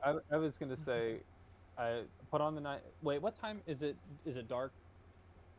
Yeah, we got there at Yeah, night. night. Yeah, it's Okay. nighttime, but the moon is in a full enough phase that you can make out the shapes. Your eyes have adjusted to the darkness. The night vision goggles and the MP5 are out. Oh, he's full on knotted up, baby. Yeah. Looking real spooky. Yeah, the guy who's been doing special ops for years to the point where that's all his life is, at this point a weird bang at the night is just like he reactivated him again. Whee! Wait, where were you holding this? Okay. Whatever's in there, I need you to stop making noise or opening the door. If you do anything, your life ends before you hit the ground. You hear cries for help in a croaking, pleading, pathetic voice. You speak English? Help. Help. Help. Help ain't the Get me answer out to of that here. question. Help. Help ain't the answer to that question. Do you speak English? Help. Yes, I speak English. Get me out of here. Fuck. Help. Then you'll understand when I tell you, when we open this, I expect you with your hands behind your head, on your knees. Understand me? I can hardly fucking move down here. Get me out of here. Help. Please. Enough to do that. Please help. Say the words. You're gonna work with me, right? The banging stops. You don't hear any more noise. Say Just yes. open it. No.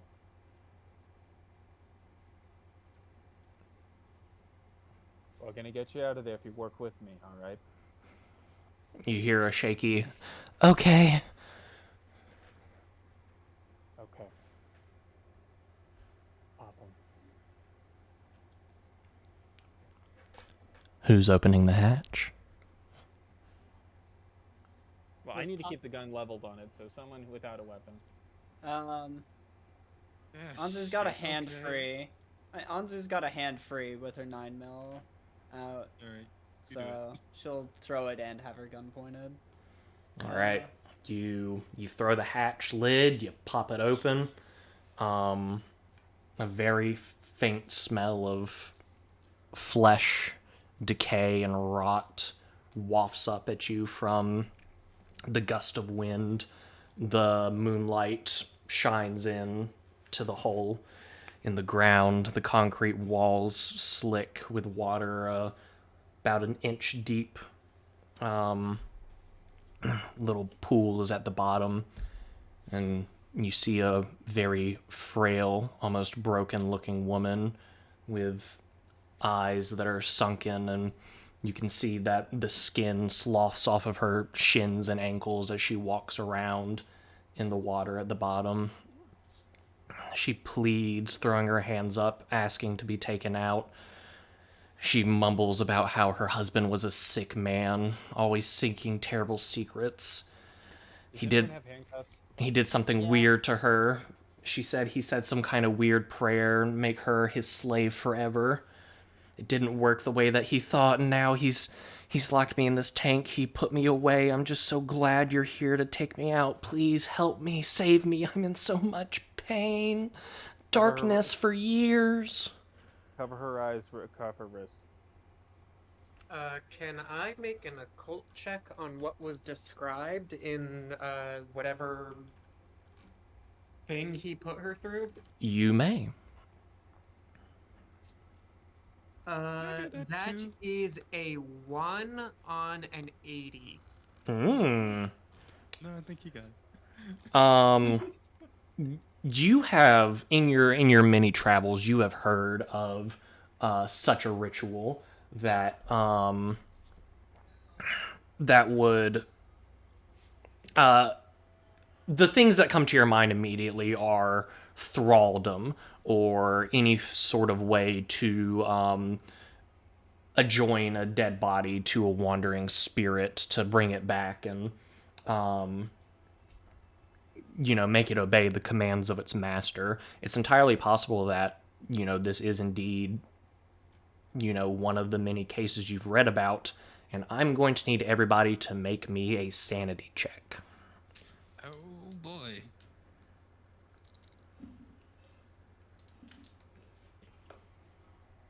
$99.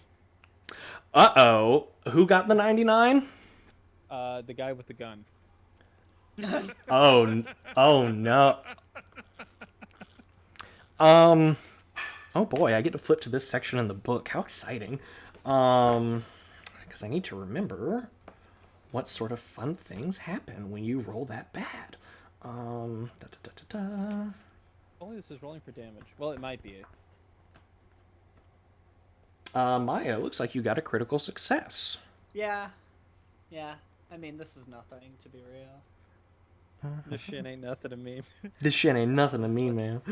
Not with what Anzu's We smoking seen. septic tank hostages. Da, da, da, Do I get to explain any of this to people before I start going insane? Oh yeah, what did? Going Ooh, insane Philip, now. you rolled a 71. Hold on, Yeah. real quick, and yeah, okay. So just so I make sure I remember correctly, Logan, you rolled a you rolled a crit fail. So da da da da da. It's almost cool for a minute. Almost for a minute there. Tim, what did you roll? 84. Oh, you failed as well. Okay.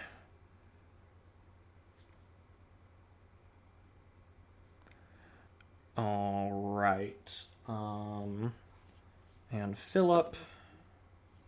Dudes will see a woman in a sewer and be like, I'm losing my mind. Help! Help me! I'm going insane. To be fair, knowing the history of McCurdy, I guarantee he's seen something like this before.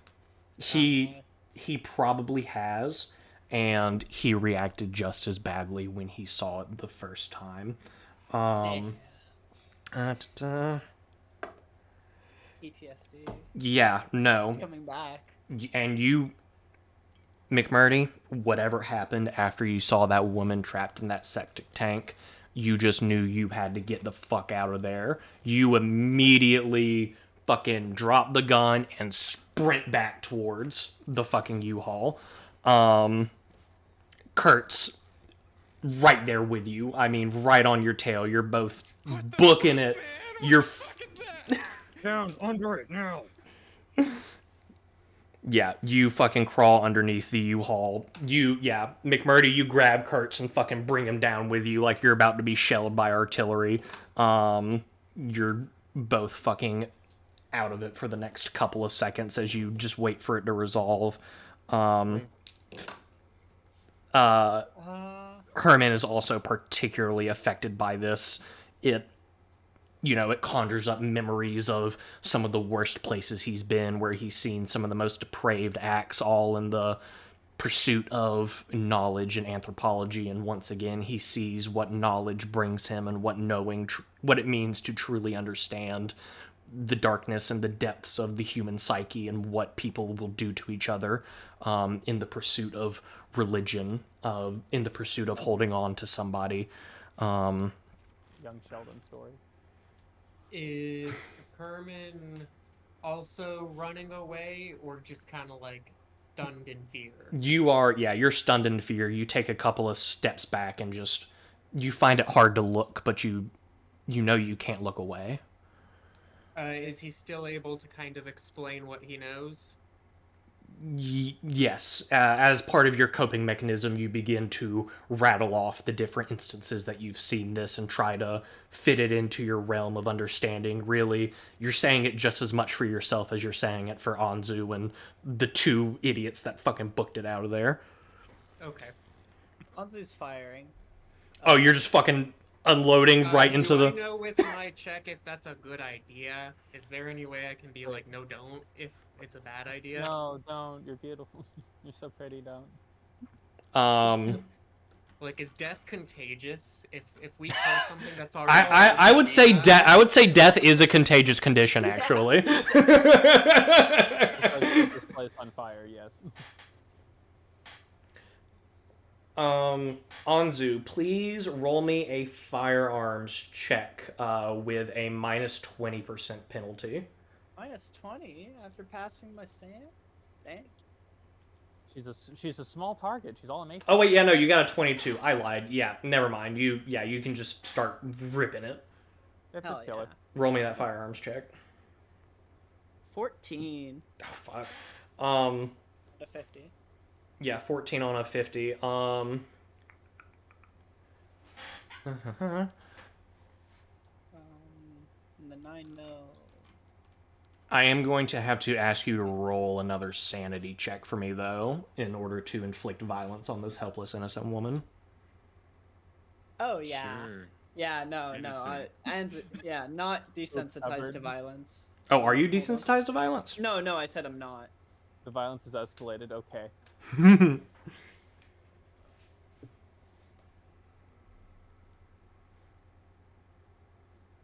What'd you get on that sanity check? Okay, so I believe I got a 1. Sorry. Yeah, I got a 1. 'Cause you The got- zeros on the I have a 10 and a 1s. Yeah, if And you I got... got 0 on the 10 and Yeah, you got a 1. yeah, okay. Okay, you pass that Jesus. sanity check as well. All right. What world do we live in that ones are good? Actually, in percentile games, they're usually really good. It's really the 000 you're on the lookout for, because that means 100. Yep. I thought that'd be really good. No, it's really bad. 000 really bad. 1 really good. Dang, monkey brain is If just you a thought large doubles were a bad crit, then triple zeros. 000 is really bad. number. Accidentally just the septic tank is actually full of propane. If only. Oh, what? All right, what was that firearms check you rolled? I got a 14, I believe. Oh, yes, you did. That's right. Yeah. Yeah, you just start fucking mag dumping into the septic tank. You are able to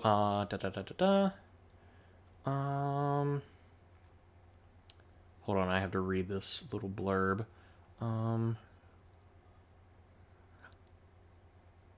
This is just off like it was enough to send 2 people running.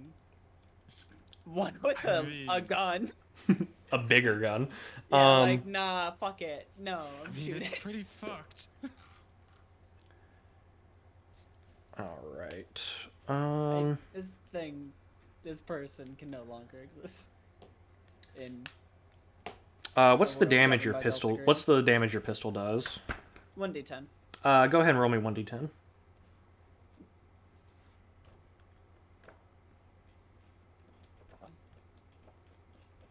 I got a 4.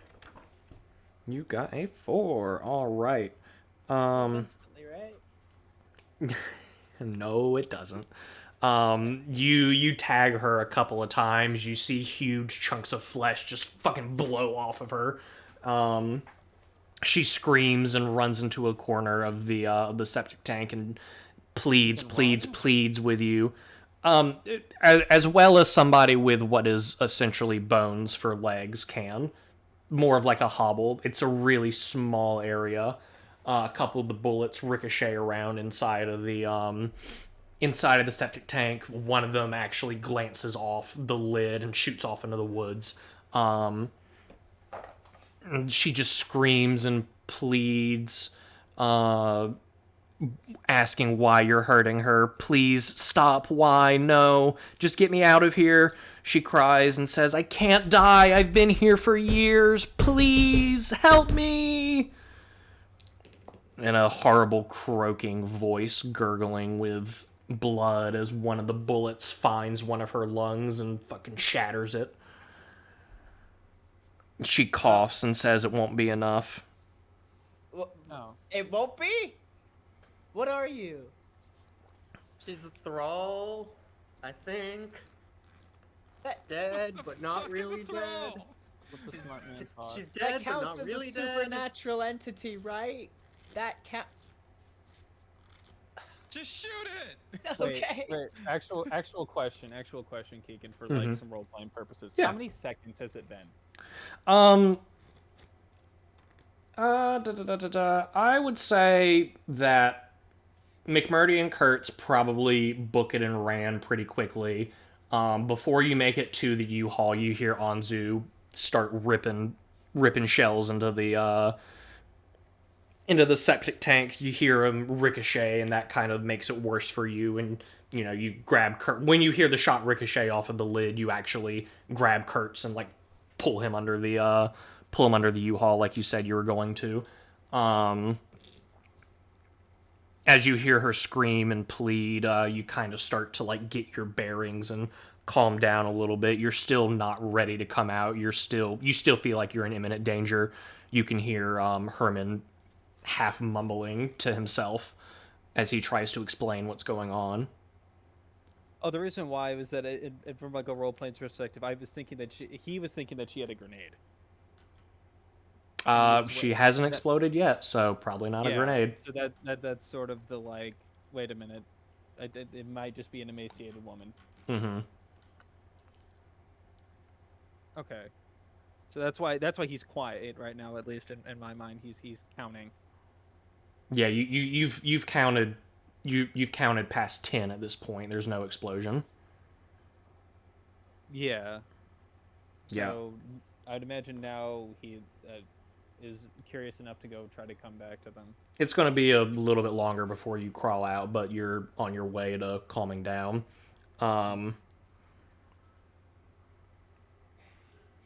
Yeah, Kurtz is still very much shaken by what he's seen, but after I've hearing seen some fucked up shit online, but nothing prepares you for the smell.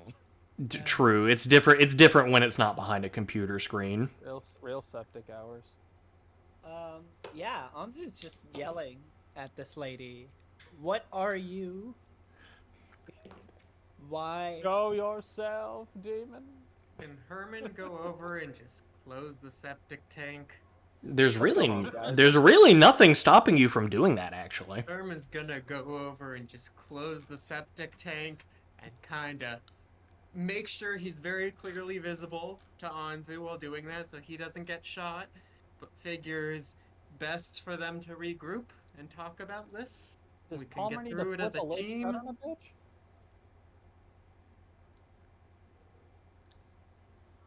I mean, Does he's like, Anzu stop him at all? I please don't. shoot Philip. It would be sort of funny out of character, but like, don't hurt him. He's a good man. Yeah, I imagine just because of her own confusion, like acting entirely off of like people running and hearing this was some kind of thrall, she started firing. But she's like, she is willing to let you step in and close it. Yeah, I'm gonna close it and see if we can calm down and step away from it. What is it? What is that thing? I think it's... So, I didn't get a great look at it, but there's, in some cultures, somebody died, but so they like took his dead wife, I think, and she's alive again, but she's not really alive. It's occult stuff. He did it wrong, and she's... You're like a fucking zombie? No, zombies are different. And zombies are based off of, voodoo magic, and is based off of having the bodily property. No, it's completely different. We can't get into that right now. When things don't get up, it's a hostage. It's whatever's going on inside this house. He has... Yeah, I'm gonna say everybody's calmed down now that the lid is back on the septic tank. Kurtz and McMurdy come out from underneath the U-Haul. Y'all begin this discussion. I'm assuming pretty fucking far away from the septic tank. Palmer keeps glancing back to make sure that it stays closed, and he is mumbling through his words the way that I was. And he still doesn't make eye contact with people. Yeah, I think you were doing a great job role-playing what Palmer was doing there. What's everybody's humant, out of curiosity, while you're taking a moment to reconsider what you just witnessed? 80. Or actually, no. Just Anzu and Herman, since you were the only two that interacted. because Kurtz and McMurray just dipped. I believe it is 30. Yes, 30. All right, Anzu, I'm going to send you a private message. You're in trouble. No, I gotta go to the principal's office. In the meantime, Palmer is definitely explaining why zombies are completely different from thralls. Please continue, actually. So zombies require, it's like, you need an image of the body. It's like kind of like a replica doll or something like that as part of the process. Where thrall How is, does it look like a fucking doll? yeah, I know. That's because this isn't a zombie. So, a thrall is, it's based off of, it's more like reincarnation, kind of. I still don't know if reincarnation is real. I don't think it is, but so it's you like take the soul and you put it back, but you have to do it in a different way because the idea is the thrall doesn't disobey. Like the thrall is intelligent, but it like listen. The zombie doesn't have any mind whatsoever. It's just the doll, but it's dead. This she knows stuff. We could talk to her. Maybe we should. Maybe I don't one want of to you talk to should. her. I don't I want to think talk she- to her either. I think she does know something, and I think she's hiding something from us, in fact. I What? don't. Did Do you you wanna hear? talk to her? She asked for help.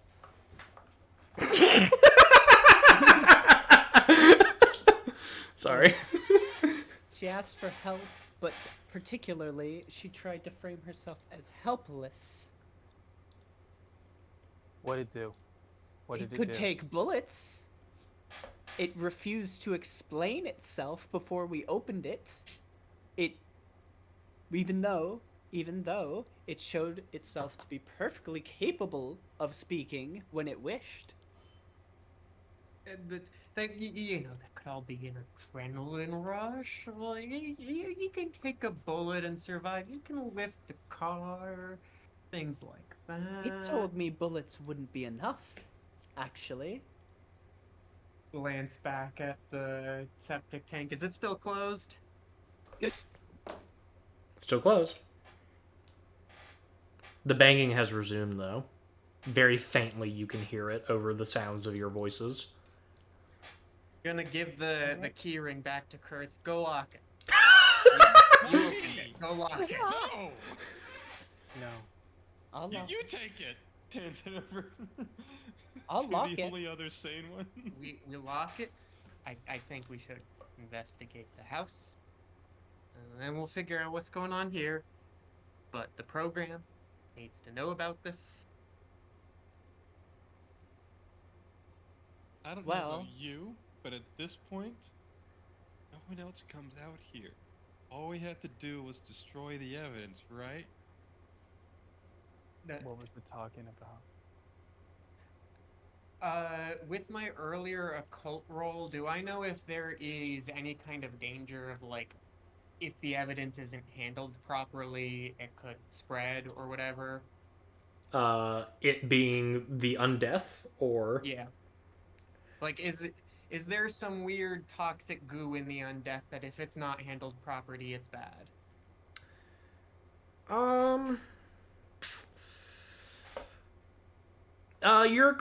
the occult roll you did earlier mainly just informs you about how the how things can go wrong.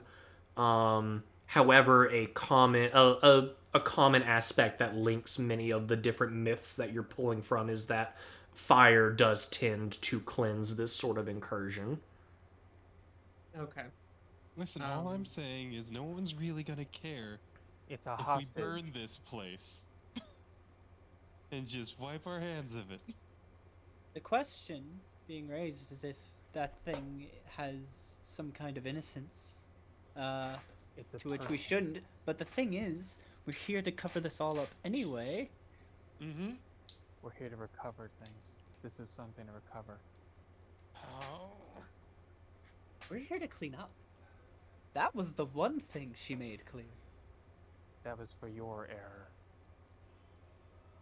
We should figure out what's in the house, and maybe after that we can decide to come back here and whether we need to clean up or need to recover or need to cleanse with fire. Or let's get the house over with. Um, yeah. All right. Is anybody brave enough to go slap that padlock back on there before you go into the house? I think Nose Anzu goes- would be brave enough to. All right. She shot this thing. She feels a sense of power. Alrighty. Anzu, Damn. you head over and you collect the. Actually, hold on. High or low, Anzu? Hi.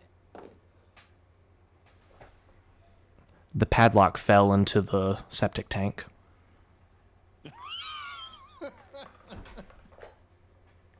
God fucking damn it. Open it. What? It's an emaciated woman. It is a cursed being from beyond our life. Will you shut the fuck up? The banging No, and the that's screaming obvious. continues as you discuss this a little bit closer. Put a blindfold on it and handcuff her. Secure her in the van. You do that. Affirmative. What if we just- Get out of my way? I'll What if we open just it. take the dirt Go ahead. and put it back over? Just cover it up. That's what we're here to do, right? Just put dirt on it, guys. I'm opening the lid now. I'm taking a few steps back. I am also stepping back. Ma'am, I need you to listen to me. I'm sorry what happened. Please be calm. Move erratically. What'll happen before will happen again. You understand me? She's just sobbing at this point. But you notice that in the time that it's taken you all to have this conversation and come back and open up the lid, her speech has returned to relatively normal, and it doesn't look like she's been shot at all, actually. If Herman could see this, he would say, "Told you so," but he's not close enough to see it. Ma'am, what's your name? She sobs and croaks out Marlene.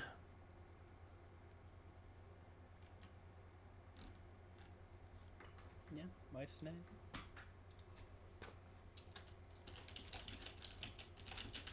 She keeps crying and pleading. Her hands are held up.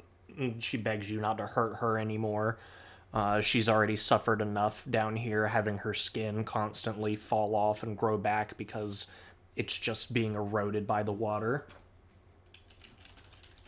McMurley tries to say something and can't at first.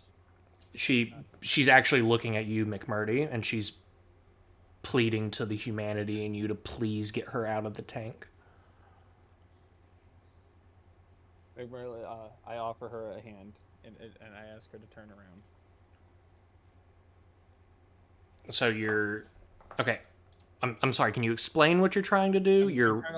I'm trying to pull her out By... by her arm, essentially, just guide her out. Because McMurley thinks this is like an emaciated person that like can't walk on their own. Okay. Was he also turning her on to be like cuffed? Or... Yes. Yeah. Just Okay. to, Gotcha. just to secure her. Yeah. That make no. That yeah. That's Okay, what so yeah, you ask her to turn around, you're gonna lift her out basically by her arms so her back is facing towards you. Yeah.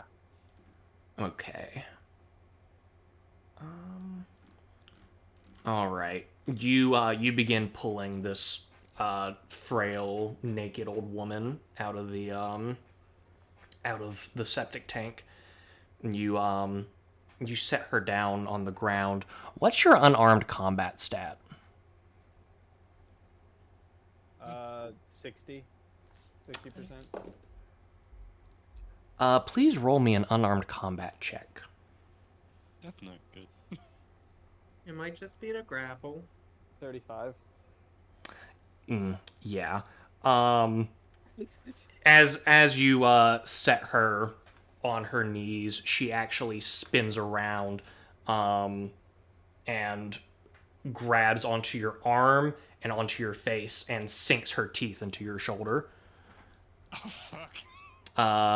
She deals 3 damage to you. Please roll me a sanity check. Icky. Gotta wash that with fire. 25. Hold on, let me double check the sanity rules real quick.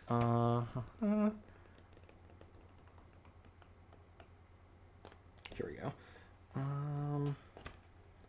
Where is the fun table? I need the fun table where the fun things happen. Here we go.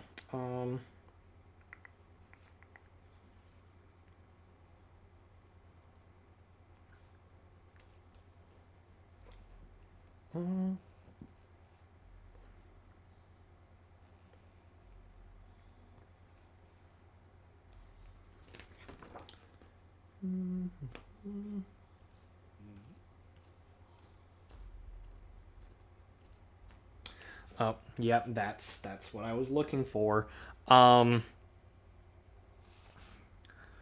Logan, bad news for you, buddy. You hit your breaking point. Make a little note of that on your, if you can, on your character sheet, or if you just want to, like, on a little notepad, just put down breaking point and then do a dash bit violently. Get a notepad going here. Yeah. Let me know when you're done with that.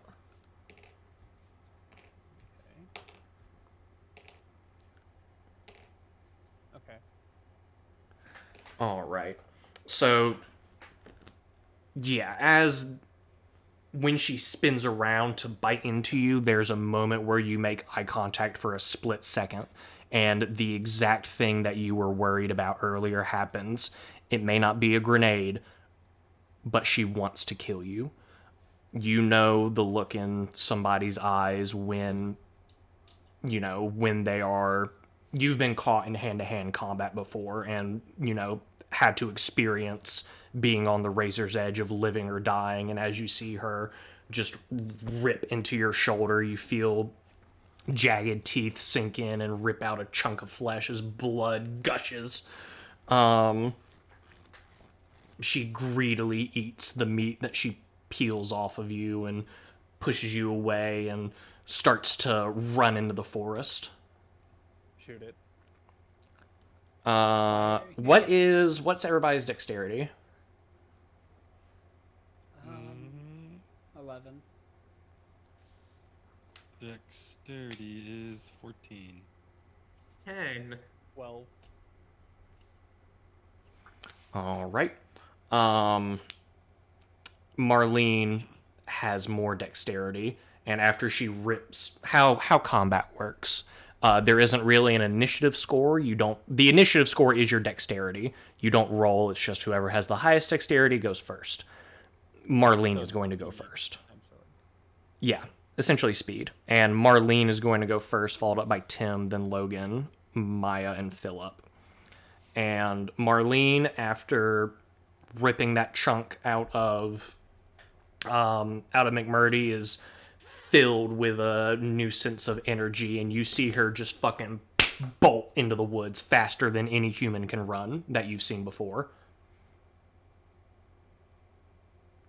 And she just fucking runs into the wood. You hear the cracking and snapping of branches as a voice that isn't entirely Marlene's begins to cackle.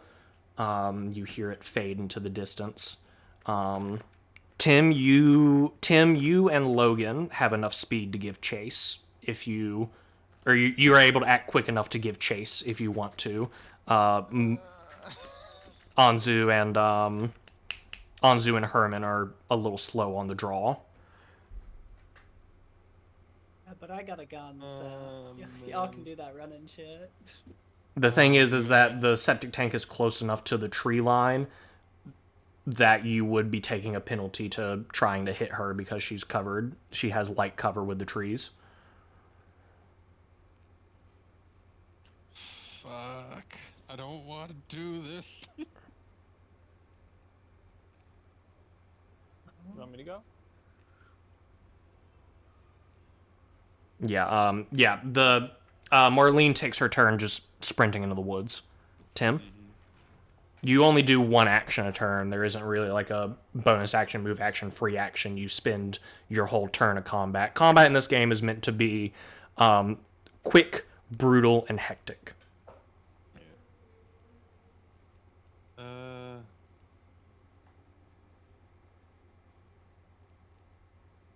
I don't think he's gonna chase after her. He's just gonna panic and look back. That looks like a fucking zombie. It bit him. I swear it's not a zombie. So you spend your turn just screaming? Yeah. All right. Logan? He's going after her. Oh, shit. You're going to take 2 damage as you start to kind of run. It makes the blood flow from your shoulder more. Okay. But you start trying to chase after her. Give me a... There's actually rules for chases. Let me find them. Oh,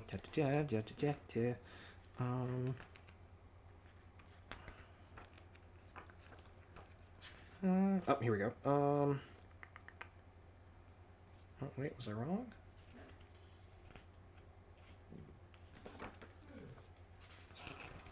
Attack rolls, damage. You better not spread this information to the players. What? Why would I spread disinformation in this game? What? Sanity. What?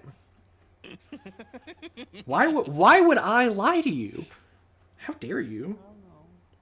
Lying is fun sometimes.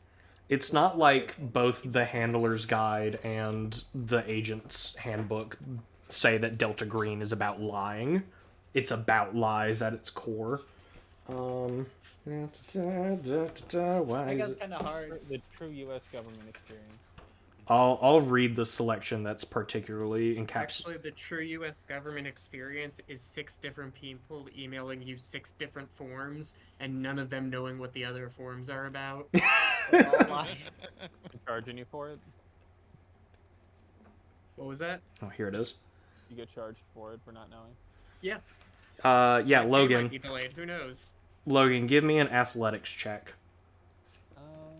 Give me an athletics check at -20, just because of the wound. I believe in you. Where does it say athletics? Or it says I'm athletic under distinguishing features. Under the It's skills. Under artillery and above Oh. bureaucracy. Oh, athletics is 60%. So how does this work again? Roll percentile dice. If you roll under and you roll doubles, you get a crit success. Rolling under, just like, if you roll a 53, you'd succeed. Oh, I rolled a 52. How perfect. Yeah, damn, I was so close. You try chasing her into the woods. There are a couple moments where you still catch glimpses of her, but after a couple of seconds of trying to chase her down, she's just gone.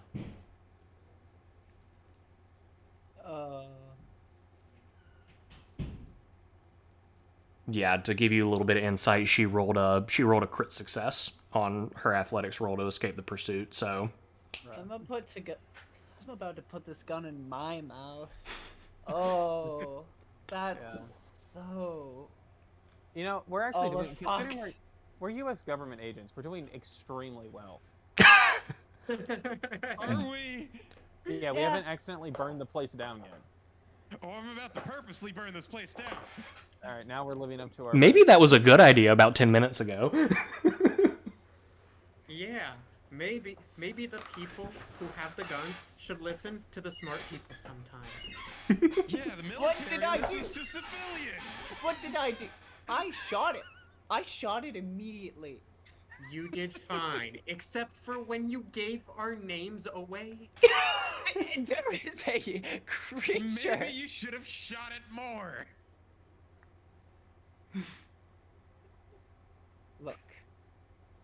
we can at least make it seem like we weren't responsible for filling it.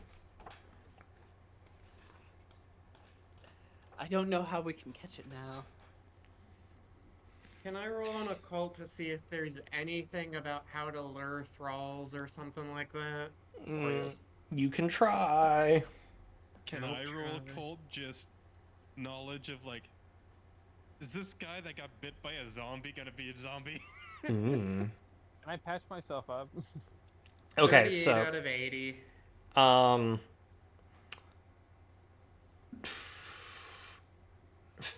Philip, there are a couple of different ways that you come up with trying. The ways that you can think of are giving it an offering of its past life, or reciting a memory. If that's his wife, then there should be plenty of mementos of her in there. We have a picture of them together. But how are we We gonna could lure do it? that. You to like wave it around? I don't know. It's possible. God damn, we should have started with that. We said like, hey, is this you? Oh well. Well, we could have started with that if somebody were willing to wait and not go be the Yeah. hero. What's everybody's alertness? So Oh wait, I'm sorry. There were other things that people wanted to do. Kurtz, what was it you wanted to do? yeah, I was doing just a zombie check with a cult. Mm-hmm. I rolled 55 out of 40. That's a zombie right there. Dude, you've seen enough fucking zombie movies. You've watched enough zombie movies. That motherfucker right there, he's gonna turn into a zombie. You fucking know it. Hollywood has told you, and you believe them. Mm-hmm. Hey, so Drinking. you're bleeding pretty bad there, bud. In fact, you know Maybe I should hold the gun. you know what? Actually, Tim, Mm-hmm. you should make a little note that your character now has scabies. Yes. No, I'm gonna say crit failing that roll was just enough to push you over the edge. You now think that zombies very realistically walk among you. Mm-hmm. Mm-hmm. Okay. It's like a The JRPG setting where the adults are all idiots and the children have to do everything. That's the government, isn't it? Horrifying. You know what? Yeah. yeah, Tim, you gain a new disorder. Yay! You fear zombies. They are very real. You are totally convinced. You have seen the evidence. You've seen somebody get bit by one, and it's probably only a matter of time until he turns into one too. You have to hang out with him for the next day. Let's note this down in big letters. Zombie. Perfect. I wouldn't have it any other way. Is it spelled incorrectly? And It's then very sloppily written, with a few underlines. It's real. they are real. He saw them. You cannot disprove that. Let me. So yeah, maybe you want to patch that up. I'll hold the gun for you while you do that. Don't touch that. Yeah, as far as healing, hold on, I'm pulling up the rules for getting your health back right now. Of course they're not in the spot I want them to be in. Why would that make sense? They would only do that if they weren't the U.S. government. Oh, I have I have a medical bag. Oh, that'll help. Yeah. As soon as 32D, page 7.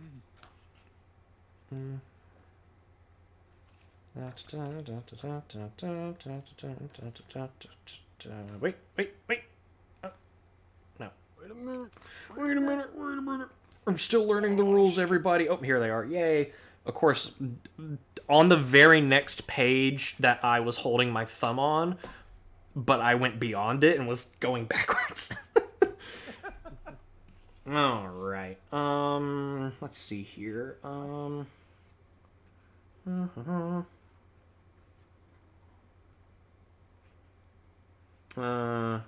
right. Make a first aid test at plus 20 because you got that med bag. Let's go. Med bag brought.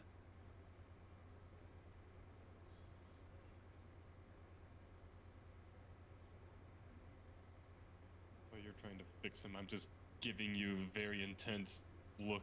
It's like, go on. What was the check for it again? First aid. Okay. What's the pass for that? Let's see. Unless you have training, your base rating is 10%. It's a skill that you have. You're performing first aid on yourself with plus 20. So, like, if you have 30 in first aid, because you have the med bag, you have 50 in this case. I have 30% in first aid. Yeah, so, wow, I'm fucking prophetic. Yeah, so for the purposes of this test, treat your med score as a 50 because you have the plus 20.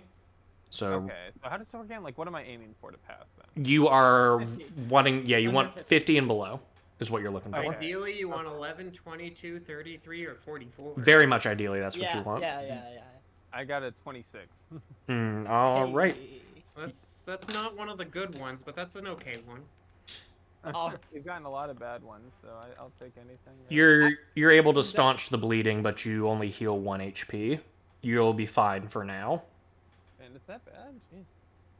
In Delta Green, the crit successes are the only okay ones, actually. They're not even good. You can only do worse.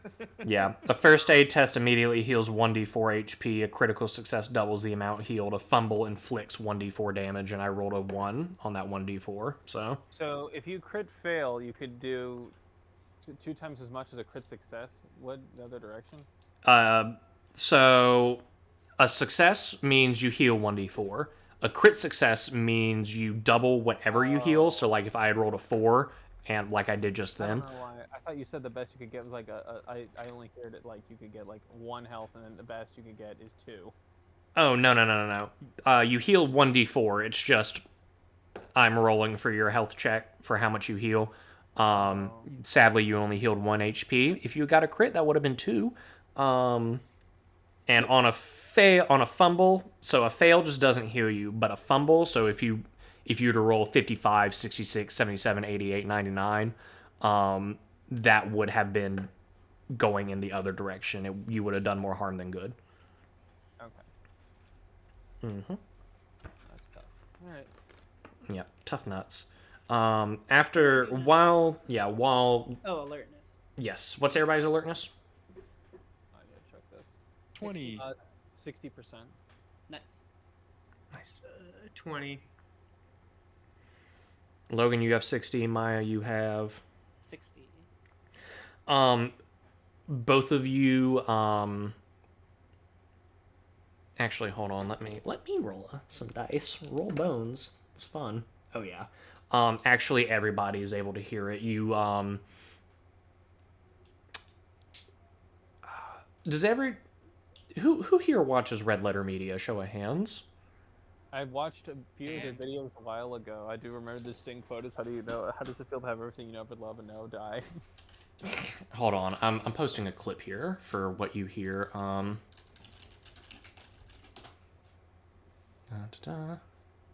drunk guy. Bunnies don't make a fucking sound their whole life until a I mean, coyote I gets immediately them, thought and then they go, you were gonna do a Rich Evans. Like, that's what it sounds like. That is what you hear. You hear Mike Stoclasso screaming like a dying rabbit. Off in the woods somewhere. until a coyote gets them, and then they go,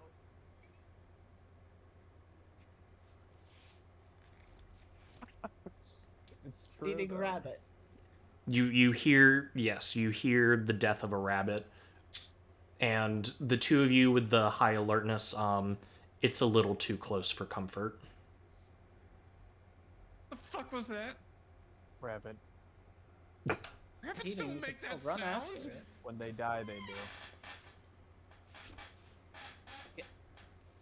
Should we just go? Let nature play its course for now. And let it get away? The rabbit? The creature. The Creature's gone. fucking zombie! Brawl. Whatever it is, it ain't coming back unless it wants to. I recommend you be ready for that occasion. And I think we might, as our job, want to be ready to bring it back. Trap it. Leave the uncertainty out of the equation. You like equations, right? House Nudges first, Kurtz. math later. Don't try and put that on me. What do we? So we just set up a shrine for or something?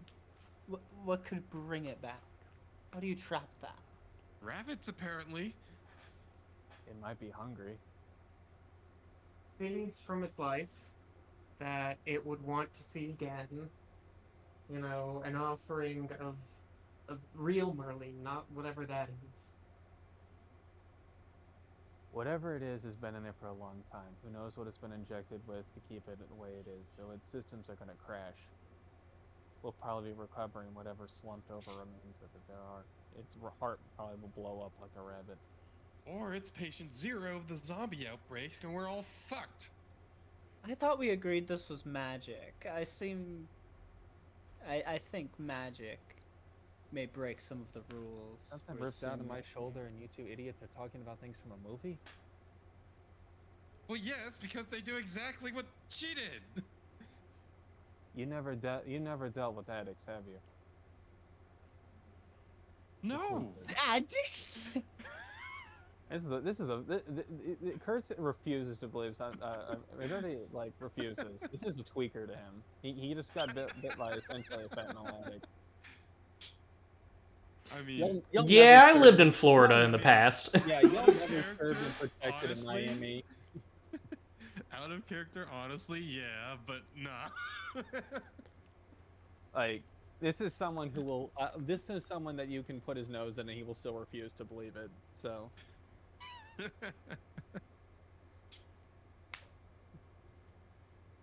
It's gonna tire. It had been locked up here for how long? Running The on man fumes. who owned this place has been dead for days. And it just bit you. You're supposed to be good at fighting. I didn't think it would do that. You They didn't? didn't think. Oh, okay. No sense in blame game. What are we doing right now? Still have Fucking this house burning we've got to everything. look through. We can find something. Y'all haven't even been inside the fucking house yet. What secrets could possibly lie within? Palmer keeps trying to get people to go into the house so we can find a way to lure it back and burn it then. Did we actually even check? stomp into the house. Did we even check what was inside of the container? What was in? You didn't. As far as what else is inside of the septic tank, Yeah, just kind of light in there. See what was going on. What were they sitting in? she was sitting in water with chunks of flesh. Collect a sample. You guys are smart, right? Wouldn't you want to bother with that? Yeah, how you smart guy is going to get down to the bottom of that septic tank and grab that flesh? I'm We have, not like, touching that. Do we have like a rope or anything? I don't know. You're the special forces man. Do you have a rope? Yeah, I was gonna I say if have- you can lower me, I can recover something. I have gloves, sterile gloves. I'd imagine. I would imagine. There are probably sterile gloves in the kit, in the first aid kit. Yeah. Do we have anything to contain the sample in? I'm actually not really that certain what we have from a kit perspective. Let me scroll through the character sheets real quick, McMurdy. I just have guns. It's only really stuff like that. Guns. Basic camping gear. I would don't I know. would say there's a 20-foot quarter rope in your basic camping gear. Okay. It's like real thin though. It's like the paracord. You've got 20 feet of paracord. Yeah. Just trying to grab something.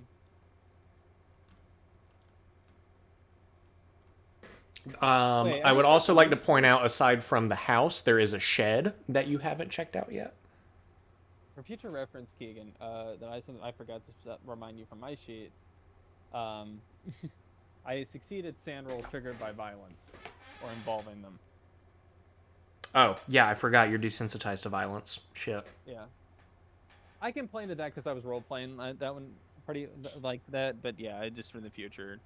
Oh, you remember. It was actually, no, it was because the reason why you did take that damage is because it's not just because it was violence, it was because it was something unnatural that shouldn't happen Okay. in the way that Yeah, you understand the world. So, like, that's- that kind of contact, like having survived, quote unquote, a supernatural assault, affects you much more than a tweaker biting you. There's nothing supernatural about a tweaker aside from maybe the astronomical levels of chemicals in his body, But but he's convinced himself that it isn't supernatural. that's what he may be saying to you. That's what he's working with, because he can't work with anything else.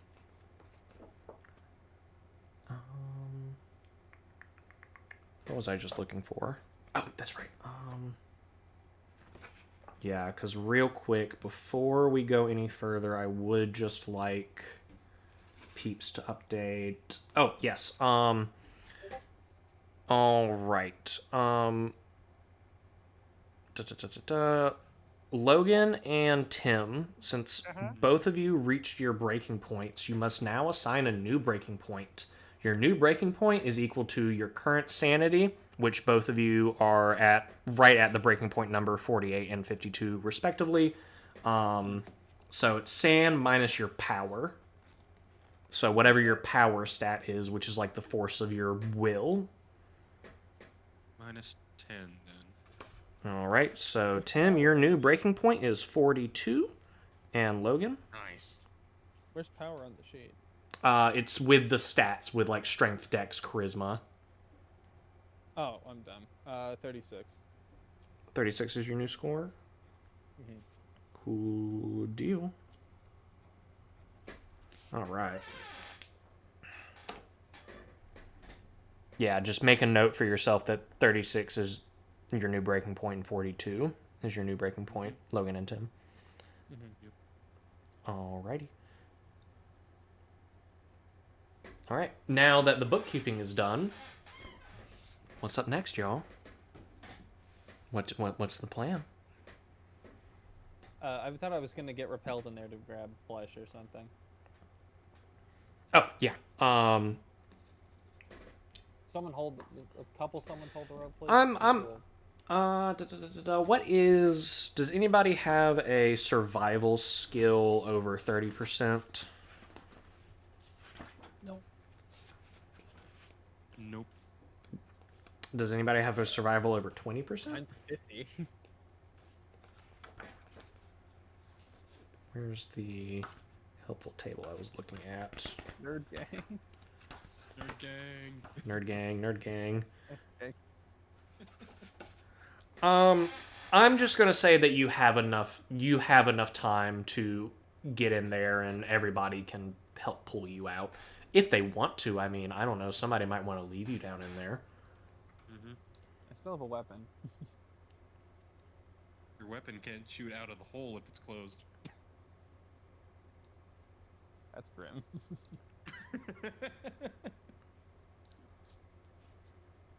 But yeah, you go in there and you get some samples of the flesh. I'm gonna say you wrap it in some gauze. Yeah. Ugh. I'm gonna hand them to Palmer. Palmer? Palmer will accept them, but do we have any spare cardboard boxes? Actually, there's I Yes, you do. For the sake of effect, I pause right before I hand it to him. Whatever this is, I don't want to know what it is, but you need to make sure that it's documented. All right? I can handle that. Good. And he's gonna go and pack it up and tape it shut and make sure that it is very clear that nobody among these people should be looking into it. Well, yeah, that's say. Get someone competent, please.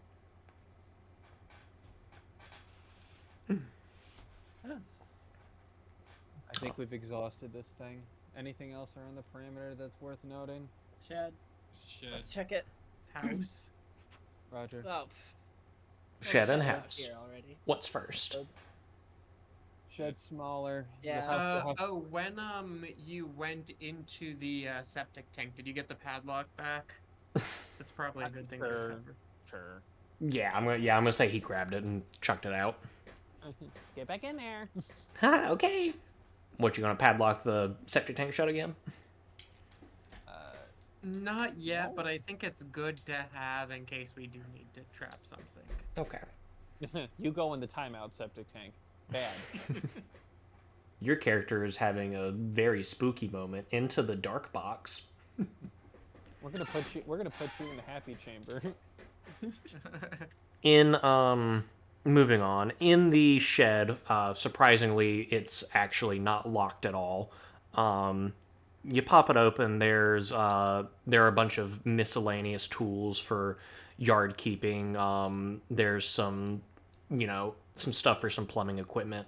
And I'm taking a shovel. there you take a shovel.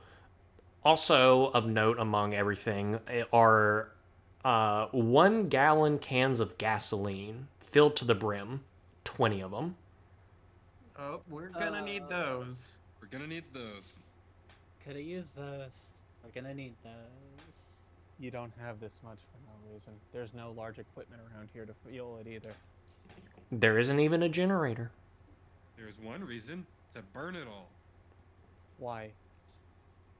How do you handle thralls? That's how you kill zombies. You burn them and take their heads off. But burning them Listen. works too. Listen, I didn't know I was signed up to work with a bunch of comedians, but whatever the fuck that thing was in a cement chamber. Was it gonna escape there on its own? It was in water anyway, so if he wanted to burn it, it would have made it harder. This isn't for that. It's for something else. I don't think you realize how much gasoline is here. That thing could have died just from the fumes of the gasoline if it were an emaciated human. The water would be lit on fire just from that much, I assume, compared to a septic tank. You could kill that thing with this much gasoline. Again, hard to understand this sometimes. This is here to burn stuff. And that is what we'll do once we finish going through everything. That ain't what we were told to do. What do you think we should do then? Do you want to be the one who calls Belmont back and says, hey, this guy had some kind of crazy drug addict who's emaciated that was locked up, and oh, they came out and bit me, and now they're running loose. Do you want to be the one to call and say that? Who does want to call Belmont and tell her about what's gone on? I'm already. Nah. I can't be implicated like the last time.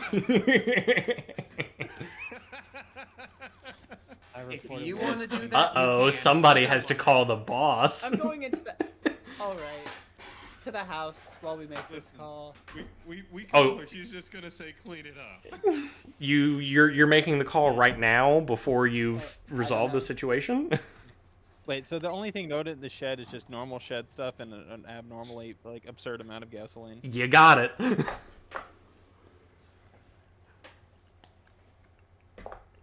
Oh, what do we do? Does with- normal shed stuff include a chainsaw? Yeah, this is in the sticks. That Yes. definitely could legitimately be used for. Kind of like not like it's like a smaller chainsaw, something that's meant for just like trimming hedges. Not for getting What am I ammunition. thinking? I'm not taking a shovel. I'm taking an axe. Don't you have to plug that in? No axe. Oh, Actually, no. There's a very small hand axe meant for chopping firewood. Like a hatchet? Yeah, not a hatchet. No, well, yes, a hatchet. Actually, I was for some reason you said hatchet and machete came into my mind. Actually, yeah. Anzu, the cabin is currently locked. We got the try the keys. Alright. Sure enough, you spend some time going through the keys, and one of them pops the thing open. Staying clear. Who knows what else could be in there? I'm not getting in your way. Gesturing for you to take the lead. Stack up on that door.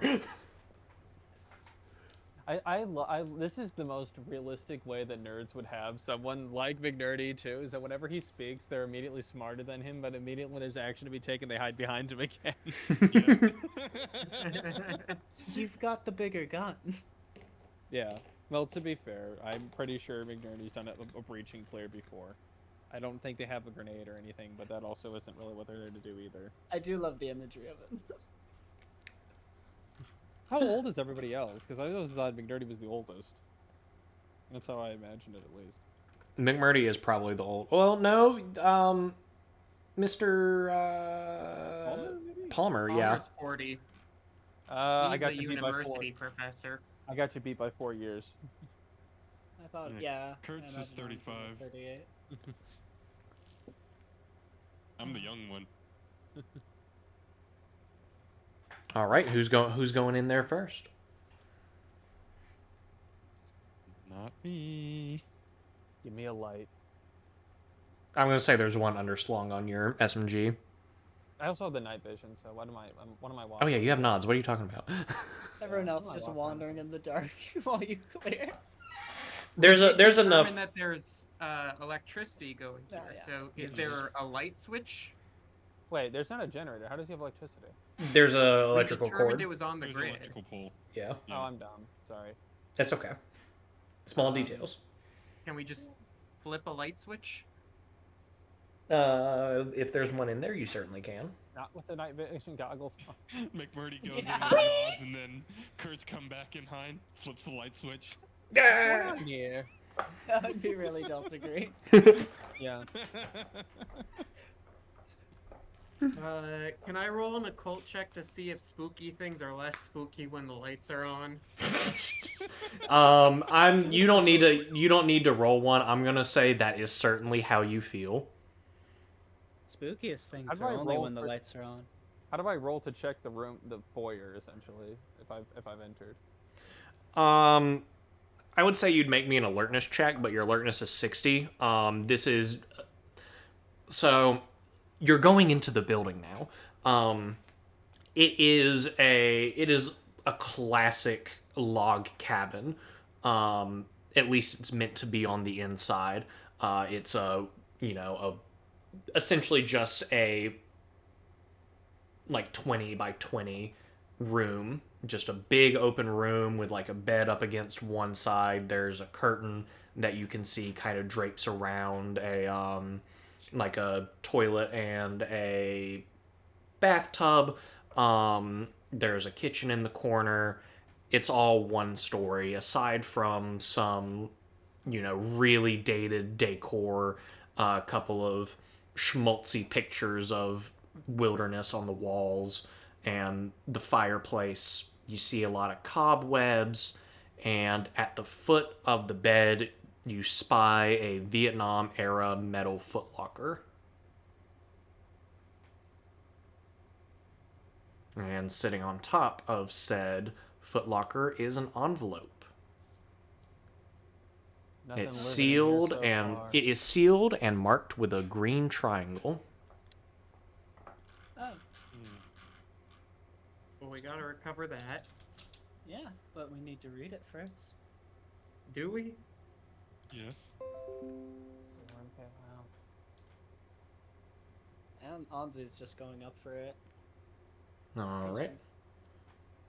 Anzu, you grab it. I'm assuming you're just going to pop it right on open. There you are. Oh God! Oh my no! mind! Reading! No! I can't comprehend it. Help me, H.P. Lovecraft's cat. I'm going insane! Say my name. Hey, Siri.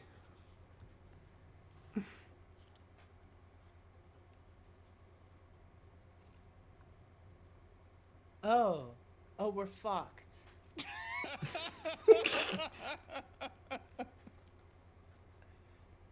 What's it say? To whom it may concern, if you are reading this note, I can assume I have died or become incapacitated before I had the courage to complete my final mission. You will find about 20 gallons of gas in the shed behind this cabin. Pour it into the septic tank beside the cabin and ignite it. You'd be happier if you told didn't look you so. inside. Please make sure that the remains are kept from my children. The point is. Oh God. Oh no. We fucked up. We gotta get it back here. Kicking open the footlocker. Who else Is it wants locked? to deal with this? The footlocker is not Like, locked. wood. There's actually quite the wide assortment of random things in there, such as reel-to-reel tapes labeled with FBI evidence tags dated the 15th of August, 72, and the 29th of September, 72. The reels are pretty big and pretty full. There's a small cardboard box, kind of like the ones that you would get clothes in for Christmas. There is there's a copy of a doctoral dissertation titled Sky Devils, Archetypal Figures in Native American Mythology by Karen Barr. Can I roll an anthropology check to see if that means anything? You are actually already familiar with this text. You know that it was rejected by the University of Indiana, Bloomington in 1985. Very, very, very natural for the administration at that time. Mhm. In Indiana. And looking at it cursively, you can tell that it's actually an annotated copy. There are notes. There are 3 tear gas grenades. The date printed on them says they were manufactured 20 years ago. Hey, they may still work. There is a large iron knife Fuck you mean no? I want one. with strange markings on it. Fuck If anybody has archaeology, they might be able to I learn have something. archaeology. Ooh, what's your archaeology? What is your archaeology? I think it's 40. Yes, 40. All right, you recognize this as a knife of Anglo-Saxon manufacture. There are strange markings that you can't decipher and appear to maybe be gibberish. The handle is new and appears to be made of human bone. Do not pick that up. There is a mundane leather pouch. Wait, when you say new and made of human bone, as in it is from a relatively new human bone? It is from a or- relatively new human bone. Yeah, I do not pick that up then. But I will make an occult check to see if that's at all related to thraldom. Go ahead. I think the bones are part of evidence. 27 on an 80. You are not really. None of the myths that you call to mind really match up with. Particularly because the knife itself is Anglo-Saxon. The Anglo-Saxon myths of the undead never really come across a knife with markings used in sacrifice or used in any sort of way to bring it up. It's probably from something else altogether that Does anything in this box tie in with my understanding of what undeath she is? Whatever flavor she may be. Hostile. Nothing in particular really jumps out and screams, "This is what I did." Okay. A couple of other things that are in there besides, so there's a cardboard box that's closed. There is a leather pouch that is sealed.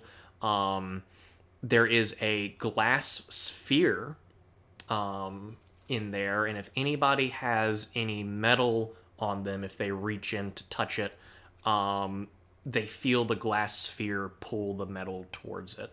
It's about 3 centimeters in diameter. It's like a really big marble. I have a lot of electronics.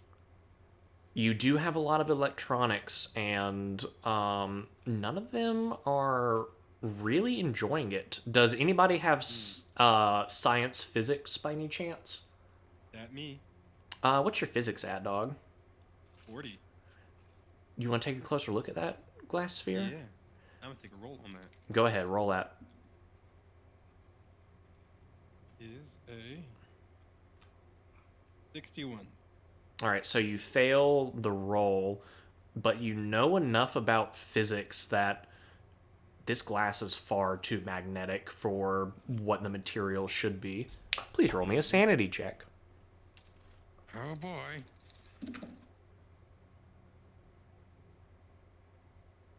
Six. You're fine. You're fine. It's very strange.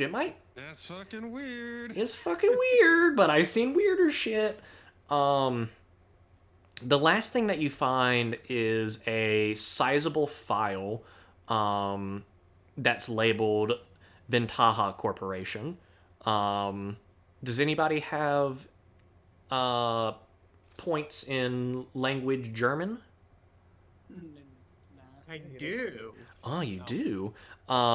You know Ventaja means advantage in German. Quickly flipping through the file, since it piqued your curiosity, shows you that it's an Argentine import-export firm dating from 1965 to 1968. The file begins with an FBI investigation into allegations of weapon smuggling in Miami, and it ended without prosecution. But Delta Green continued the surveillance of the company. Ballman actually has some handwritten notes and some receipts covering financial ties between Ventaja and a World War II era financial watch list called K Group. A little bit later in the file, there is a note about a raid on a Ventaja warehouse in San Juan, Puerto Rico, that resulted in the recovery of something called the Shield formula. The final thing that you find in the back of this file is a manila folder that is empty. And it has Shield formula written across the front.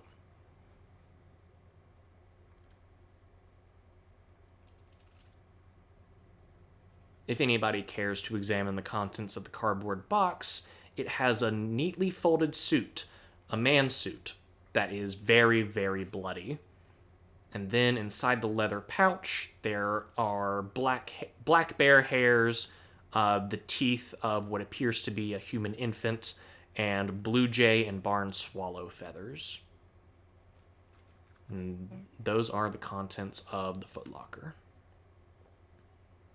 Wait, did you say there were like tapes or something in there? Mm-hmm. There are reel-to-reel tapes with Do we FBI have evidence anything in- tags. Do we have anything that can play those in here? No, you do could not. shine a light through it, like to project it. They're audio reels. Oh. They're not video reels. This is what we came here for. I'd agree.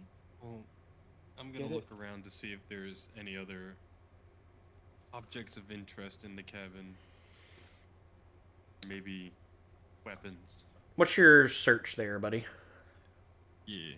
Anyone who isn't up for a manhunt can help clean and package this place. 69.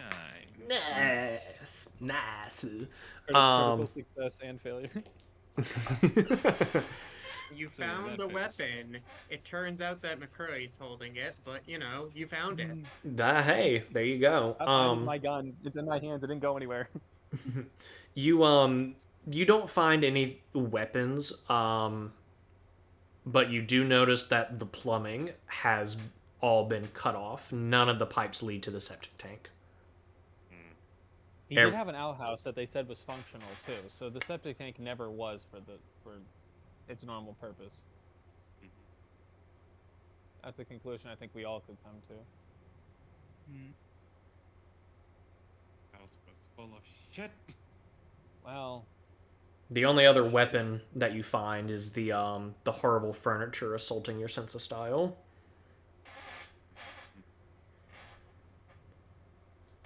Well,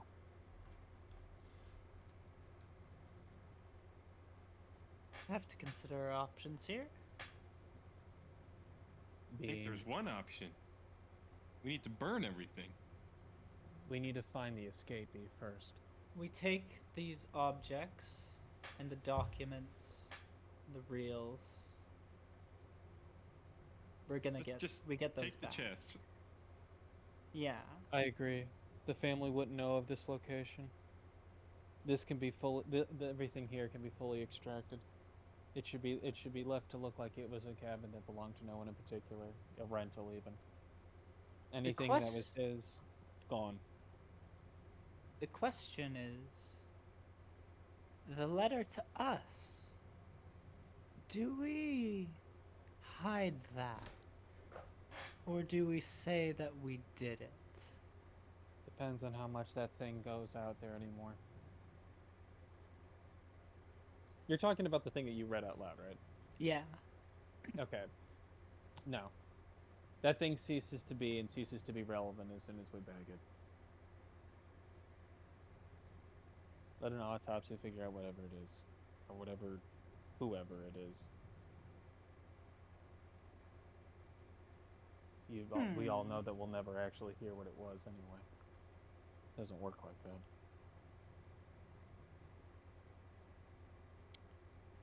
All right, then what is there for us to do? I suppose besides further rundown. Bag and box everything that's in here that's relevant. Anyway, and I'm assuming that I could get at least one other volunteer to go with me to find the thing. We can honor his wish at least and burn it. Where and how, well, I'll figure that out once we capture it. I'd join you, I suppose. Though, Thanks. I don't really think we're going to find it. No. If But both I'll of you come. are We can going try. out for it, we should have something to defend ourselves with, right? If we can put that thing down, But what if it comes back while y'all are hunting it? Lock the door.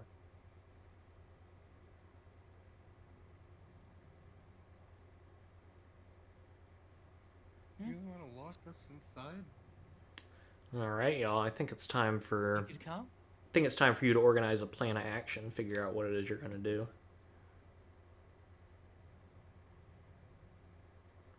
We can't have that thing wandering around out there. If either of you two lunatics are right, it's not just going to crumple and die. There's nothing alive that can't be killed with enough lead inside of it.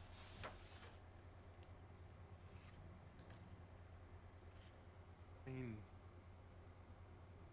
Wouldn't you feel safer with the people with the guns? Why One of would them. you wait here?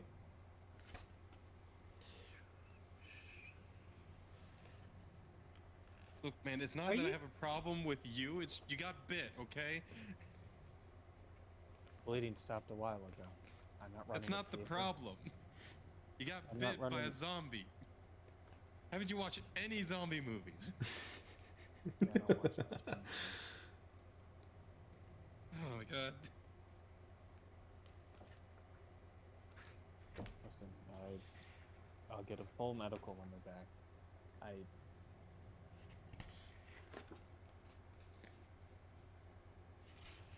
Then I'll keep my distance if that makes you feel better. Fine. Oh, Kurtz, what dang kind it! I of forgot. computers do you have on you? One sec. All kinds. What do you want? Do you have anything that can track motion? Not without sensors already set up. Not in that wide of an area. It's the woods. The woods, but there's power running here. What do you think he has? Security cameras or something? I'm gonna go look for anything regarding security cameras.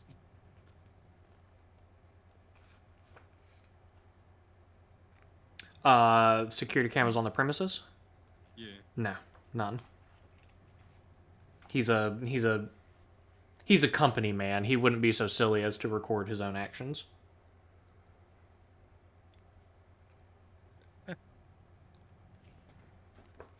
Rookie error.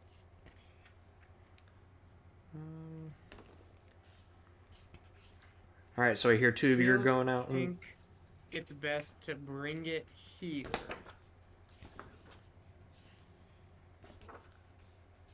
What do you think then? Okay, we have pictures. We Of have her? pictures, we have other mementos. If we can somehow lure it back here, a lot easier to shoot it with guns and burn it down and get out of here. It's dark, but this place is as quiet as it gets. Do you have anything that could be considered an audio lore? Are you asking me? Any recordings of his voice? Would be on these reels, if anything. Can you get them to play?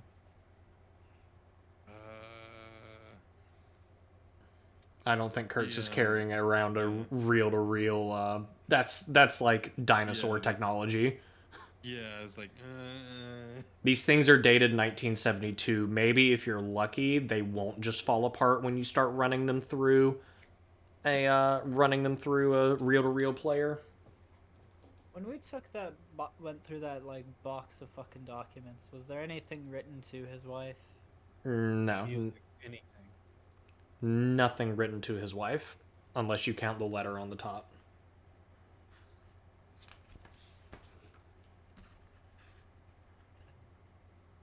We don't have a way to play his voice, but we could still make enough sound and motion and such that we could probably get it back here.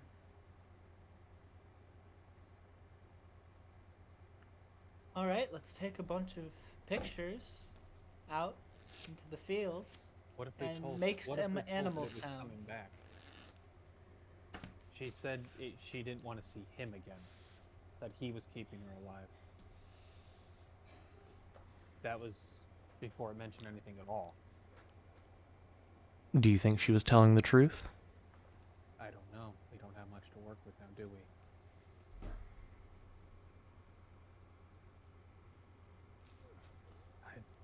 I don't know. I don't think whatever that thing is that it's reasonable. Do you? no. I'm gonna give y'all a little nudge, just because it's getting kind of late for me. Go ahead and go out in them woods, see what you can find.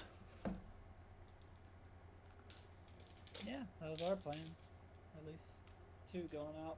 But I guess if they come back, though, I don't know how likely that is. Yep. Which two of you are going out into the woods? Me. Me. All right. Palmer will join them. Ooh. Stop. Who has the I'm not gonna highest left a room. who has the highest alertness? 60. I have a 60. All right. I'm gonna say, since you're probably sticking relatively close together, going through the woods, just trying to. You're shouting Marlene's name and waving photographs around, trying to pull her back. When you stumble across Marlene's corpse lying face down in the woods, and there is no rabbit nearby. Or this is a corpse of a human? The Marlene's corpse. You find the corpse that you saw in the septic tank, and there is no rabbit nearby. With the same kind of flesh missing and stuff. The same kind of flesh missing. You can tell as it's been sitting here, gravity has just kind of like started pulling. Like you can see like her spine starting to poke out because her flesh is just very slowly starting to sink off of her. The cult to see if this just happens or if there's still something out there that we need to clean up. I'm going to say that your occult rolls from earlier have all already keyed you in. The soul that was inhabiting this body is not in it anymore, and it is probably in that rabbit. And God knows where the fuck that rabbit is. Ah, fuck. I'm just going to go ahead and let you know that whatever that entity is, it's out in the world now. You have no real way to track it down. Peter fuck. class breach. So we saw basically like it's devoid of life, right? Like it deflated like a balloon. It is a corpse that is practically falling apart before your very eyes.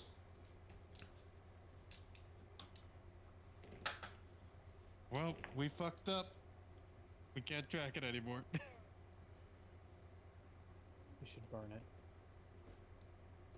Yeah, we should still burn this. We should. It's just gonna keep killing things. Yeah. Can't burn them all. Yeah, just burn down the whole Shenandoah Valley. Burner phone. Oh. Fine. Here. I'm gonna call Belmont and see if we just need to burn the woods. There's no signal out here. Belmont that's didn't right. hear about this. And you send what? it- What are we supposed to do? Get our asses off? I'm gonna say McMurdy gathers the corpse and is headed back to the septic tank with it. As you reach down and try to pick up the corpse, any sort of interacting with it just makes it fall apart in your hands as if it was a chuck roast that had been in the slow cooker for 12 hours. I mean, Unsay that. oh, no. Unsay that. I will not. McMurdy keeps trying. Please, oh gosh, McMurdy, please roll me a sand test. Fun thing about the sand test that I forgot to mention, but that's okay because this is a practice game. You can do this fun little thing where when you take sanity damage, you can reduce that damage by projecting the memory onto your bonds. So the way that works is you roll a sanity check. Bam. Oh man, I passed that sanity check with flying colors. But if you are to take sanity damage, and I would let you, I think I've made it pretty clear when you have and when you haven't taken sanity damage. Thoughts? Okay, this is actually a great roll for what I'm trying to do something here from like a character perspective. I got a 22. Yeah, super. So you've had to deal with corpses before in similar, if not worse, states than this. So for McMurdy, you're fine. However, for future reference, and I'm sorry that I forgot about this, you can project onto your bond, and when you do, you roll a d4. You lose that many willpower points, because willpower points are a stat that you have. They kind of represent your mental fuel, your ability to keep going even when you're exhausted, your ability to do strenuous or repetitive tasks. So you roll a d4, you lose that many willpower points, but you also reduce your sanity that you would lose by that amount. So in this case, I rolled a 4. I lose 4 willpower points, but hey, I wouldn't take 4 sanity points.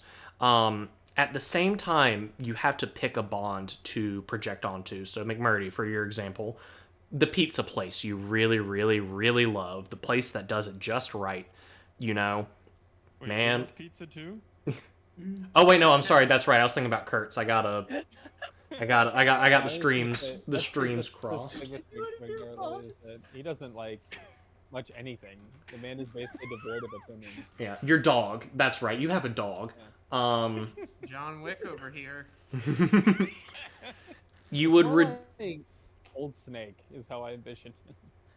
so how it would work is you would also subtract the points that you take off of the sanity damage from one of your bonds, and this represents your bond deteriorating with that person in particular. So maybe when you go home, you projected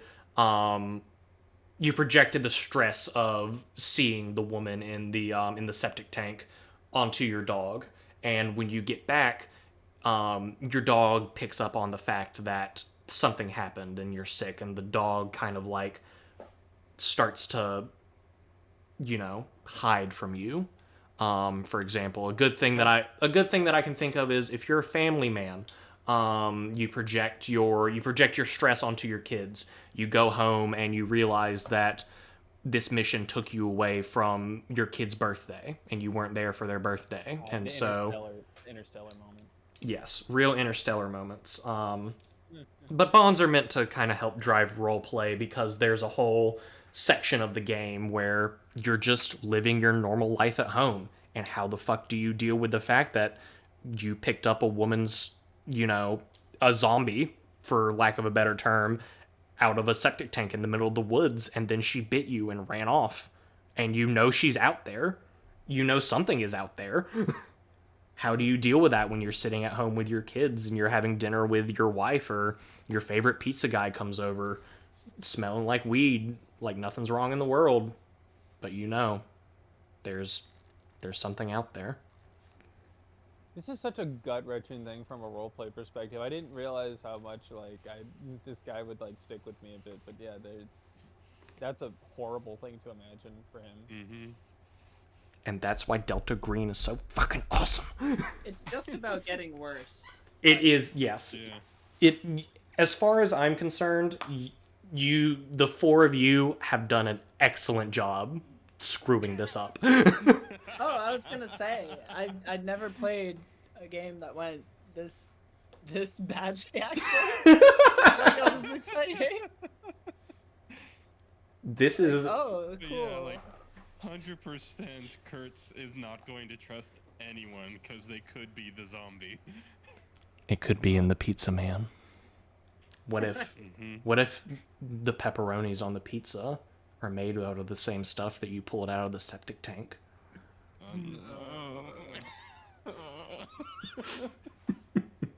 What if they're working at the pizza shop right now?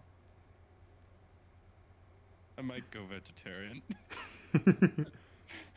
They have vegetarian pizza.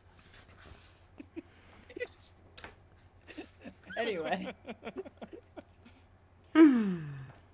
Yeah. So fuck. just to give y'all a quick handlers overview recap.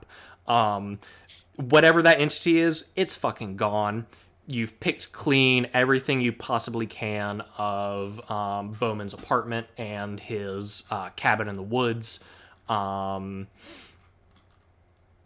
really, the only thing to do is write up a report and talk to Agent Belmont about what happened. What I was going to say is that McCurdy saw himself a lot in this guide, so this is especially like the letter and just seeing how he lived. So he just wants to do what he asked. 'Cause that's all he really knows how to process is just to follow an order. Fair enough. So he just wants to go back and burn whatever's left of this thing, even if it isn't. He doesn't know if it's his wife anymore or what it is, but he knows that there was a letter from an old man that is probably his fate if he doesn't die out here doing something like this. So it's in his headspace right now. He's burning his wife. Mm-hmm. He never had one, but he would imagine it would be something like this. So that's why he was so determined. Even if it was going to fall apart like goop in his hands, it doesn't matter. It was something he was told to do. Maybe someone would do something like this for him. And that's what Delta Green's about, baby. yeah, Anzu's already moved into the government agent phase of divert, blame, and responsibility. How do we cover this up from Delta Green? They're not gonna go here. Yeah, we say we did it, turn it in. Alright, That's as just I another said. cryptid. Burn the whole house down. Not the house. I don't think that's the issue anymore. It's been picked. We've got everything packed up. Let's light Are our we fire. saying that the stuff we found was from the apartment then? And burning, say, the deed to his house and the letter that says to burn everything. We I What? like that, Doc. I hate to tell you, but burning that deed really doesn't do anything. The deed is There's still recorded. public The deed's records. recorded in the county registry. So no. See, But well, if his we never association. found the deed at his apartment, they don't know that. well, here's the thing. We did find this place. We did find the deed. And we did pour the gasoline down into the tank and burn what was in there. We haven't done anything out of what was expected of us. yeah, I mean, We just, to be there's the one part we don't talk about. Yeah, to be a real Delta Green handler, why would you tell Agent Belmont the truth? Yeah, Yeah. yeah. No, they cannot connect this thing's escape and appearance. There was never Anything a thing. we've done. There Yeah, was never there a was thing. never a thing. What thing? The thing that he burned was a smoker. It wasn't my fault. And if something else pops up somewhere eating things, That's for another department. there you go. We're already out of this.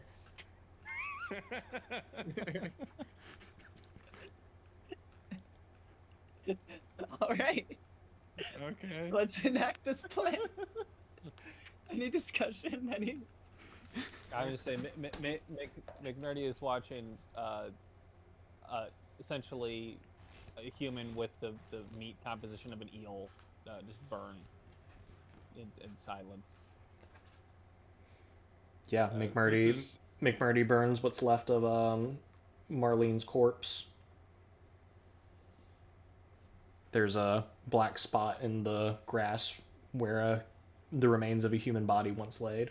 Even the bones, even though gasoline wouldn't really be hot enough to melt the bones, just the fact that they've been in that septic tank for so long, I mean, they practically crumple to dust. They're Gasoline can't melt steel bones. 1400 degrees Fahrenheit. What? What? That's not how hot it needs to be to turn bones to ash. What are you talking about? I don't know that number. True crime, Brian. Lucky guess. I have to go let Peanut in. She's whining. She wants to come into my room. Oh, Peanut misses me. hop to the restroom. Peanut, I miss you too, baby. Please come in. I'm just baby.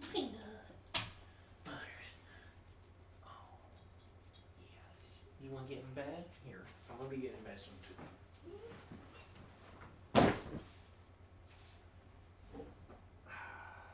All right, so Peanut just killed Keegan. We expect it to happen eventually. Yeah. Thunder is annoyed. Lay down. I'll get in bed soon. All right, Peanut is settled up and dealt with. So I guess the only real question is: are you burning everything else down, or are you just leaving it untouched? Burning everything else means that there's more paperwork to explain.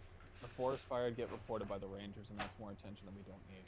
Forest fire gets reported by the rangers. You have the fire department come out to investigate the fire. They're likely to figure out this was set on purpose. This is a national park as well. This isn't something that they would just whatever away. Tim, I love this picture you posted. Thank you. Oh. Yeah, I guess we'll bring the foot locker and kind of just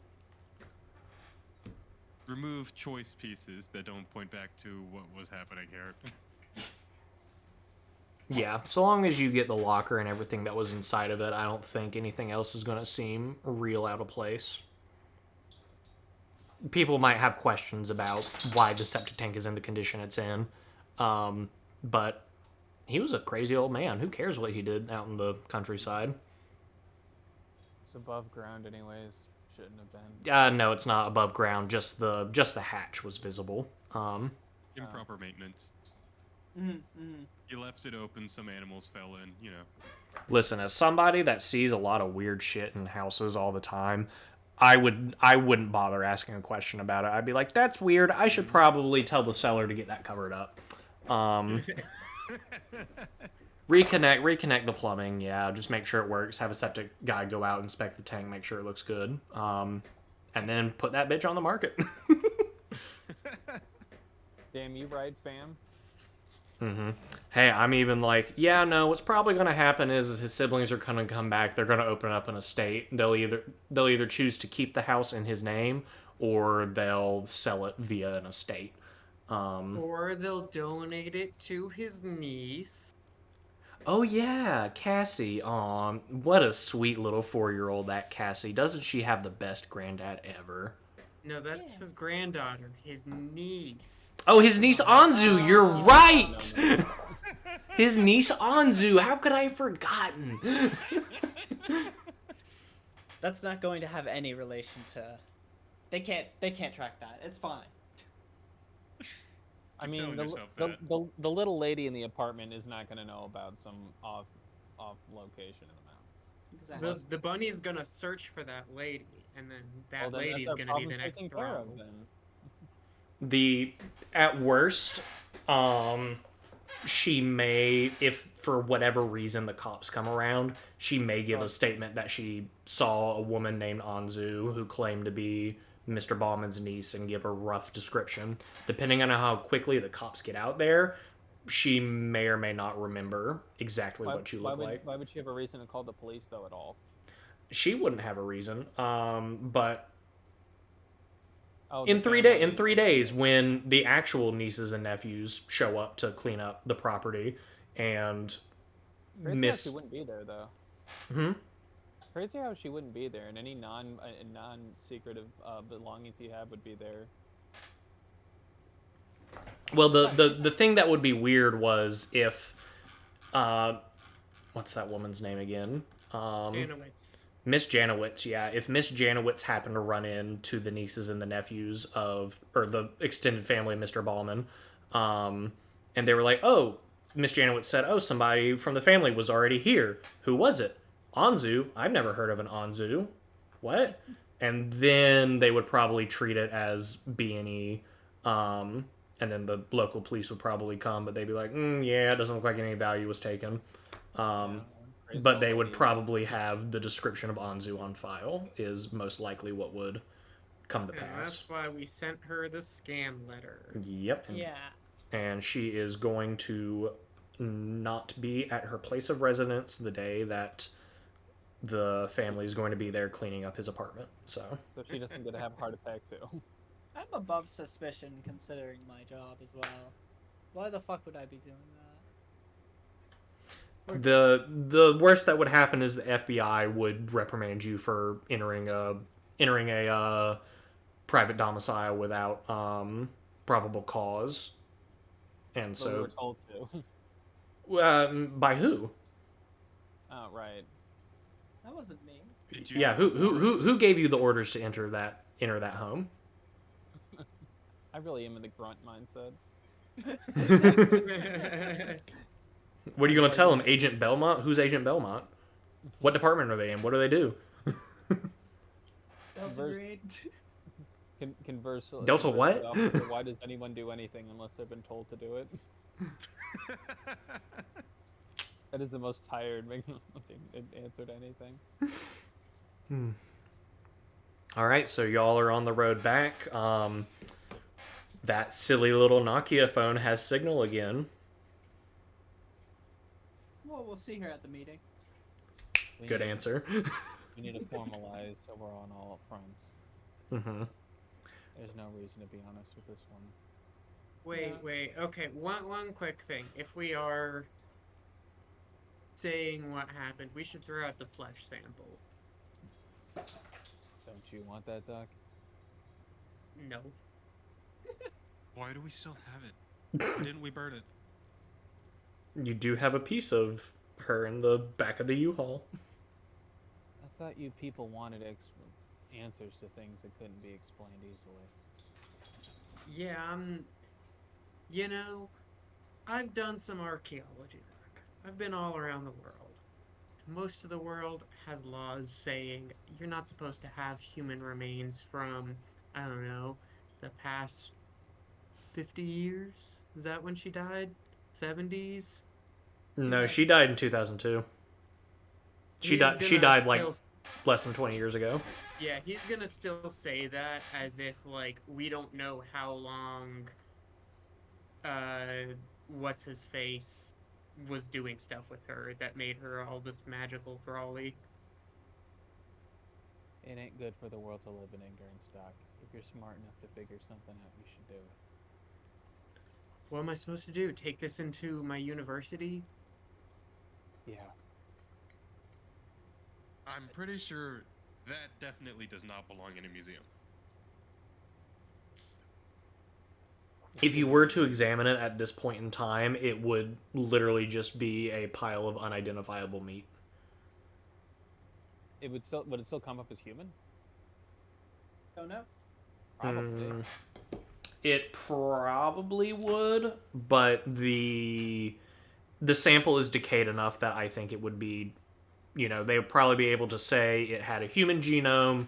If they're lucky, they'll be able to tell you what the blood type is, and maybe they'll be able to tell you it's from a woman. But I'm going to say that the sample is decayed far enough that, even if you were to hand it over to like the FBI, that's as much as they'd be able to tell you with all their advanced technology. They really don't. I don't know. This is now actually kind of giving me some thoughts about how good the FBI is at examining that sort of stuff. They didn't have very much money or property, or know anybody that had much money or property. So really, this is a complete crapshoot. I think it's less whether or not they'd be able to identify it as human flesh. It's more like, would they even bother? Well, that's why Palmer. Palmer's an anthropologist. He's not a forensic he's not a forensics guy. No, That's not his wheelhouse. I will remind Keegan in my backstory, I do study the evolutionary patterns of different homogeneous species. So I do have some genetic anthropology in there. And how are you with operating the technical equipment needed to assess a flesh sample? I would say probably better than Philip is, and Philip has training in like genetic analysis for that kind of stuff. Oh god, we're going meta. I mean, he's going for his second PhD. True. So... All right. Maybe. I guess he'll hold on to it. Ooh, yes. It's gonna make him have bad dreams for a long time. We're just gonna hold on to the cursed flesh, huh? Just the flesh wrapped in gauze that he keeps in his house. He knows where it's from, and every time he opens up that special little refrigerator he keeps samples in, he knows it's in there. No matter how far back in the corner he pushes it, it's always there. Does it beat ominously in the floorboards? No, it makes source collision sound effects in the floor. Even worse. Help me, Gabe Newell. the poorly clipping heart. Oh my gosh. Okay. So, Palmer's keeping the flesh sample. Yay. All right. What you checked out. I'm gonna say that y'all find a motel kind of out of the way off the side of the road. It's been a long night. You decide to pull in. Anzu, you probably are the one that walks in and swipes the card. Everybody can have their own room for this evening, unless anybody wants to snuggle. I'm But pretty sure I'm not sleeping. that was actually what I was just about to do, was to ask people to make some rolls for sleeping. I was literally just on the page. Where did it go? Why am I? Ah, here we go. Okay. Logan, Philip, and Tim. Philip, all three of you are rolling a sanity check to try and get some sleep. Of course, Disadvantage. on Or can I just say I fail? purpose. Yeah. Like you just stay up late. Like losing his sanity. No, like he would try to sleep, but he already has to make a sanity check to sleep because of like backstory stuff. Mm-hmm. So like, can I just say he can't sleep? Yeah, we can say you can't sleep. Sure. Whatever the effects are that happen here, just give me the negatives. All right, check it out. I'll tell you the negatives after. Maya, you don't need to roll. You didn't hit your breaking point. Oh, did I hit my breaking point? You did not, Philip, but your backstory stuff. You're already a restless sleeper. Okay. Well, yeah, I'm just gonna say I fail. Yeah, we're gonna say you fail. Logan and Tim, please roll sanity checks for me. I'll tell you now before you do this. Practically for McMurdy, you could always just try and drink the pain, just drink yourself into a fucking stupor, just black out. Reddy doesn't drink that much, remember? He's seen what happens if people try to do that. Oh yeah, that's right. Okay. Yeah, McMurdy's coping strategy is to be a turtle. He just curls up and He just goes into himself. He Yeah. needs a friend. He has a dog and doesn't let really anyone else get close enough. Mm-hmm. Kurtz. Am I the only social one in this group? Anzu's social, but in a manipulator way. You have a Deacon, am saddle I the only over one them. who put friends in my backstory? No, sure. She has her mom, and that's her. No. I have 2 bonds that I listed. Mm-hmm. What were your 2 bonds? Did we talk about that? Yeah. Oh yeah, it was your. That's right. Grandpa Rue and Arlo. Grandpa Rue and Arlo. Bonds is the pizza place. Yup. We are expendable. That's why we suck at our job. Yeah, Kurtz has his sister in the pizza place. Then McMurdy has his dog and one of the guys from his past. That helped him through wartime. Essentially, he's just the person that gets him jobs. Yeah. Philip, I thought of a bond that I thought would be good for you. Would be the school board itself. You need to make sure you're reporting to the school board, being active in student enrichment, making sure you keep up your doctorate. So that would be an interesting bond to explore, where you start like breaking down. I feel like also he might have a grad student or something that works under him. Yeah, that- a grad student you particularly you particularly enjoy working with, that you really want to help succeed and go somewhere in the academic world. Take on the world, all that. Mm-hmm. Yeah, because how many bonds do you have?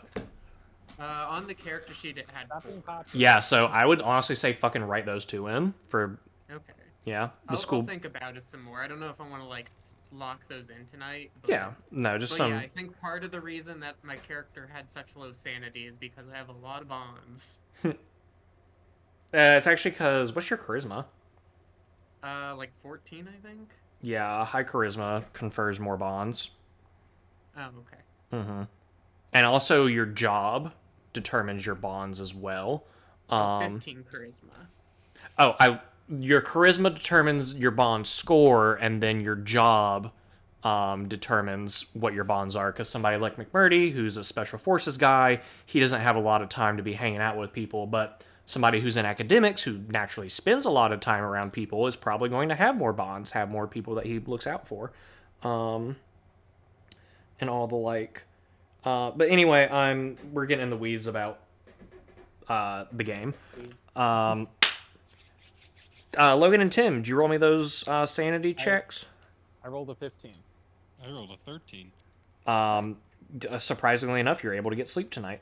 All right, Philip, the bad things that happen to Mr. Palmer because he doesn't get any sleep, he loses. He loses a whole 1 willpower point. And then for you are totally exhausted the next day, and you are going to suffer a 10% penalty to all rolls until you get some sleep. Okay. Mm-hmm.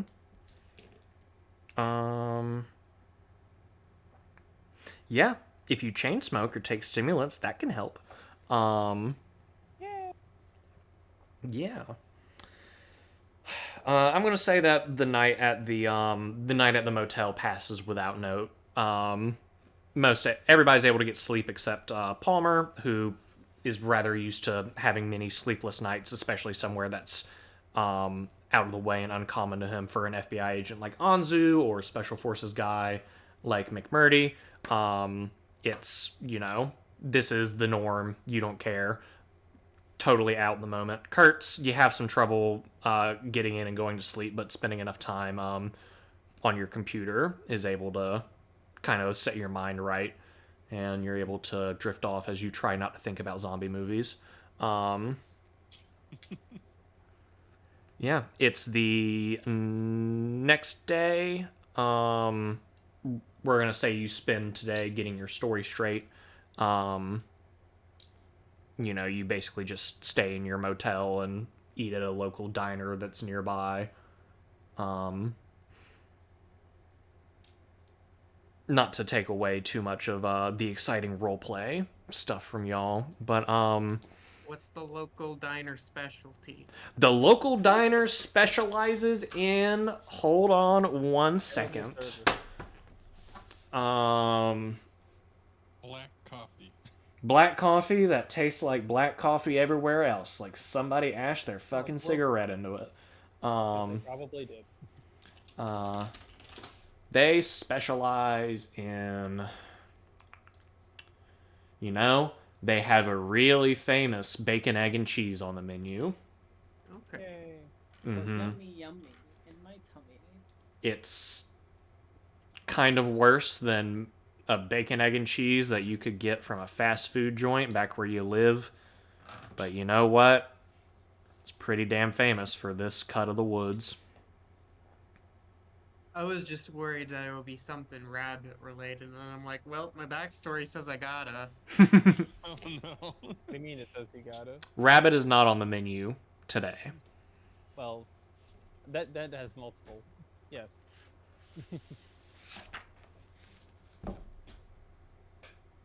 Does anybody want to call Agent Belmont, or is it just going to be we'll deal with it tomorrow? Yeah, we'll go to the meeting. All right. We'll do And that at the meeting. Yeah. alrighty. And is everybody in agreement with the story? Yeah. And what's the story? The story is, if I may, team.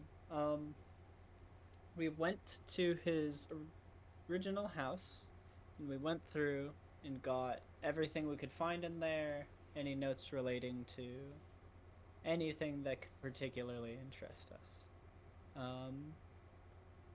Following that, after we found the receipt and went to the cabin, we went in. We found all of the things that we did find, and we read his note. We went outside immediately after and started the burning process. From dog. there, You can say it was a dog. We don't have to give them the same note. They don't need to look for something that ain't there anymore. Anything, just... They don't need to look for that anymore. fair. Though we did light a fire, so we have. Contained. Hmm? It's contained enough. Shouldn't have any problem with the agency. They can tell if a fire has been there. They can tell the purpose of Yeah. a fire. And hell, what else? I think it might be good to admit that we did the fire, considering I have seen burns that were from thousands of years ago and studied them and can identify purposes of them. Well, I'm Yeah. glad you're on our side then. Alright, that's reasonable. So we did do the fire, as instructed. Following this, we left. Nothing came out. We did not open the hatch. We don't know the contents. We did open the hatch to burn what was inside. We just didn't look, Yeah, like the letter said. exactly. Yes. Didn't look, nothing got out, and that's our story. We got everything we needed to. We've done quite well by their standards. You can make a note there was an auspicious amount of gas, but I don't know. The old man might have lost it. Alright, sounds good to me. I'm going to say, Kurtz, you're probably typing this up in a rather official looking report. Yep. Official Sound. reports. Official? Got the form right here. Got it. Filled it out. Done. All right. Port number, port ID DG77265. Seen too many of these before. Alrighty. So tell me, do y'all just burn the rest of your day kind of putzing around the motel, go out in the woods, try not to think about rabbits? What do you do in this rare day off that you have? Hole up, to be real. I think Anzu's holding up. I shouldn't, but I'm gonna read that rejected dissertation. Oh god. Oh. Okay. Yeah, you'll spend the rest of the day, I'm gonna say. Also, yeah, you're gonna spend the rest of the day reading the dissertation. You gain an extra point in the unnatural skill. However, you're going to lose 2 more sanity in doing so. I have no clue what my sanity is, anyways. And And it's a one That's- shot, that's the so true I mark- figure that's the true mark not of being worth sane. writing everything down right now. yeah, I've got it written down so I can ream it back out to you at night, at the end of the night, if you want to keep Palmer as a character. I might. Luckily, none of you died. You could be walking away without a character. Are you sure about that? I think McMurray's got fucked up. Real talk, Big this is Murdy. actually... McMurdy's been dead for years. He's just waiting for his body to follow. The engine keeps running. The light may be broken, but I still work. I'd argue, considering there wasn't a death, this was actually a fairly successful mission. This was a super successful mission. Yeah, we didn't... Yeah, we avoided all responsibility for Boom. our actions. Yes. We didn't die. We appeared competent by getting everything back. Mm. Yeah, we handled the civilian incident well without acting like insane people. We're excellent at this. Yeah. I am during the day. Kurt is going to like on a burner laptop or something. Check social media and see if there's any buzz about attacks in the area. Anything about oddities or cancellations in the Shenandoah Mountain Range, I'm guessing? Nothing you can find outside of somebody posting shaky cam footage of what they claim to be a Bigfoot sighting. Yeah, but you get like What? 13 of those every 2 weeks.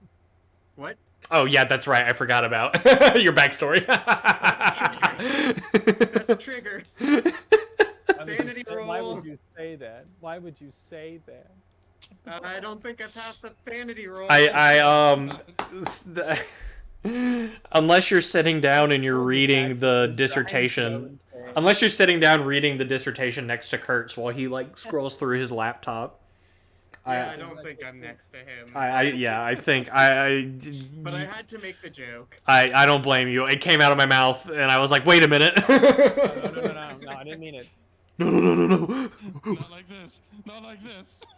I choose to fail my sanity roll. No. I had a lot of fun coming up with the backstory for Palmer. Oh yeah, it sounds like it. We're gonna find Palmer in the motel naked and screaming and throwing like anything that he can at the at the bathroom door. Very fun character already. Federal agent. He knows what he's doing. He'll be fine. Everybody has brought such colorful characters to the table, and I love it. Even though it's for a one-shot, y'all did a great job. Yay! Victory! Yeah. And now it's... I'm really. It's a really funny choice of words because it's like I made the soldier version of Eeyore. Hey, I mean, you gotta have the straight man to go up against everyone else. Yeah. Booker DeWitt, but no daughter. Also, on that note to fill people in, when I was telling Keegan about some backstory ideas, since photography is a big theme for this character, I described a specific type of thing that Palmer likes to photograph.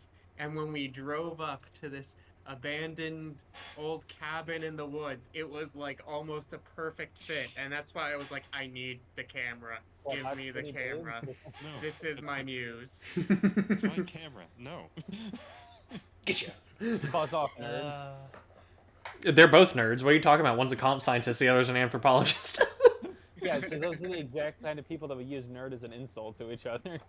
Yeah. It's okay, they just call you a jarhead back. By my calculations, royally fucked this up. The most middle of the ground one is Anzu, actually. Oh yeah, I liked playing Anzu in the longer campaign. She's like, I like that she's always on the verge of breaking and is deeply unwell at first glance, but she's functional enough that it.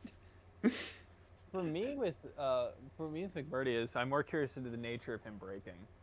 I'm Because- totally fine if we just want to, like, on, like, another day, we can just, like, do a little writing exercise about how he's affected by the Yeah. events. McMurray It also reminded me a lot of Talk. Maybe it's just the same voice, but like It might be the voice. I needed to make a better voice for Feotalk. Was that I was trying to put something that was distinct, but also had a lack of like most pleasant vocal features. Like he's one of my biggest prides with him is that he was a real inverse person. Like, well, not like contrast. Whereas that he's a druid, he's always an outcast of society, but like is a massive proponent of like human, like will, determination, and like spirit. But like is one of the least human like people there. He's just detached.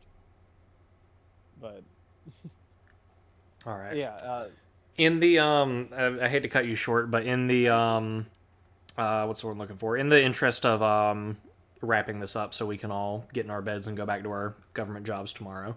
I wish, brother. Yeah, you recant Not your my job. story to Agent Belmont. The next day, you know, you're able to get back into the post office. It's no problem. You leave everything in the U-Haul outside,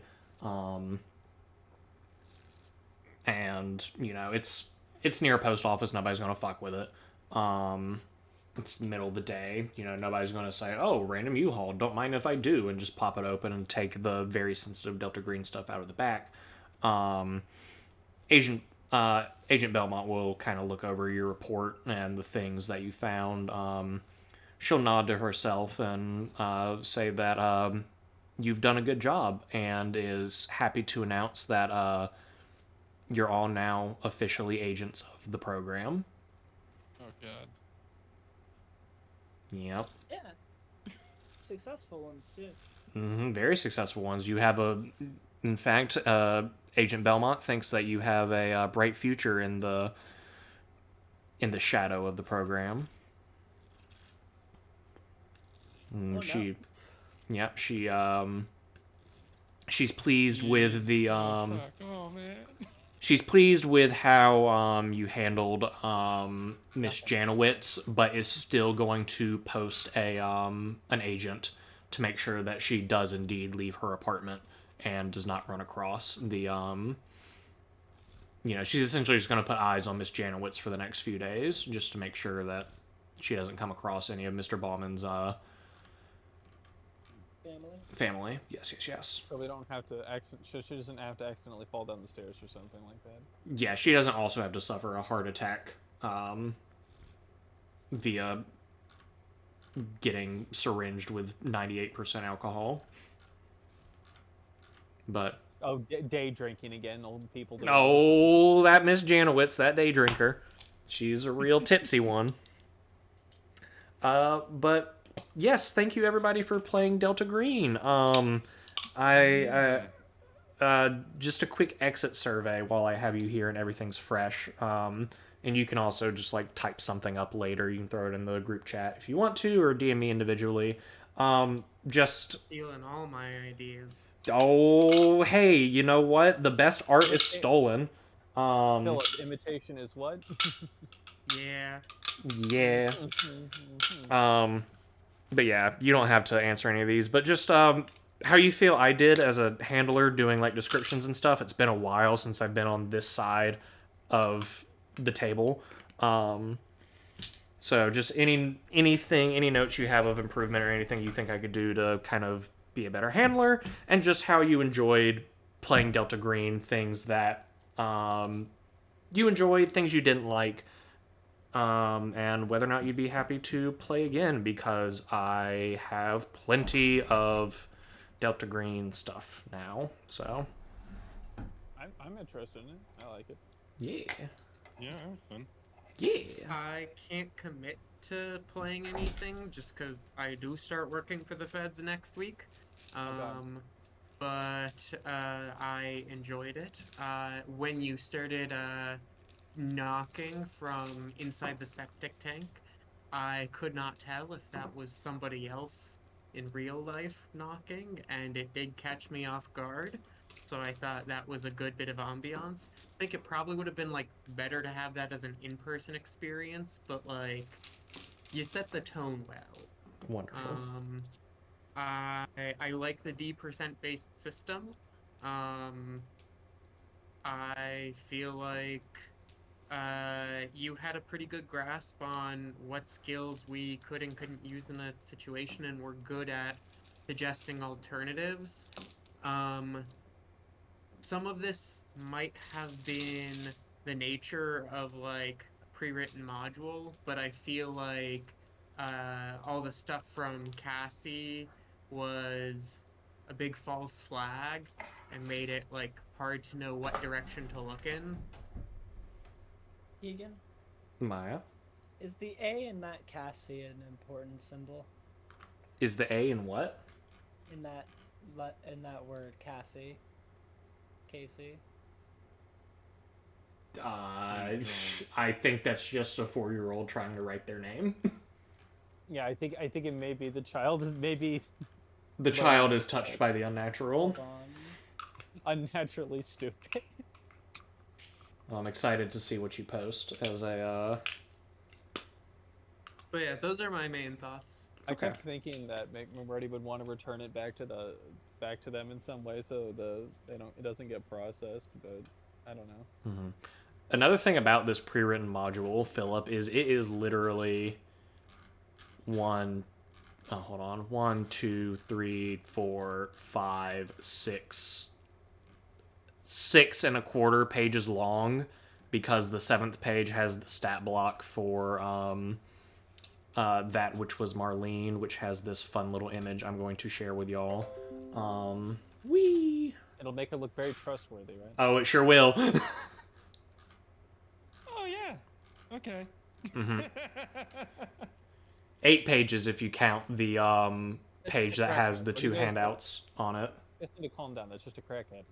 Wait, crack make your eyes glow? Yes. Yes. I would know.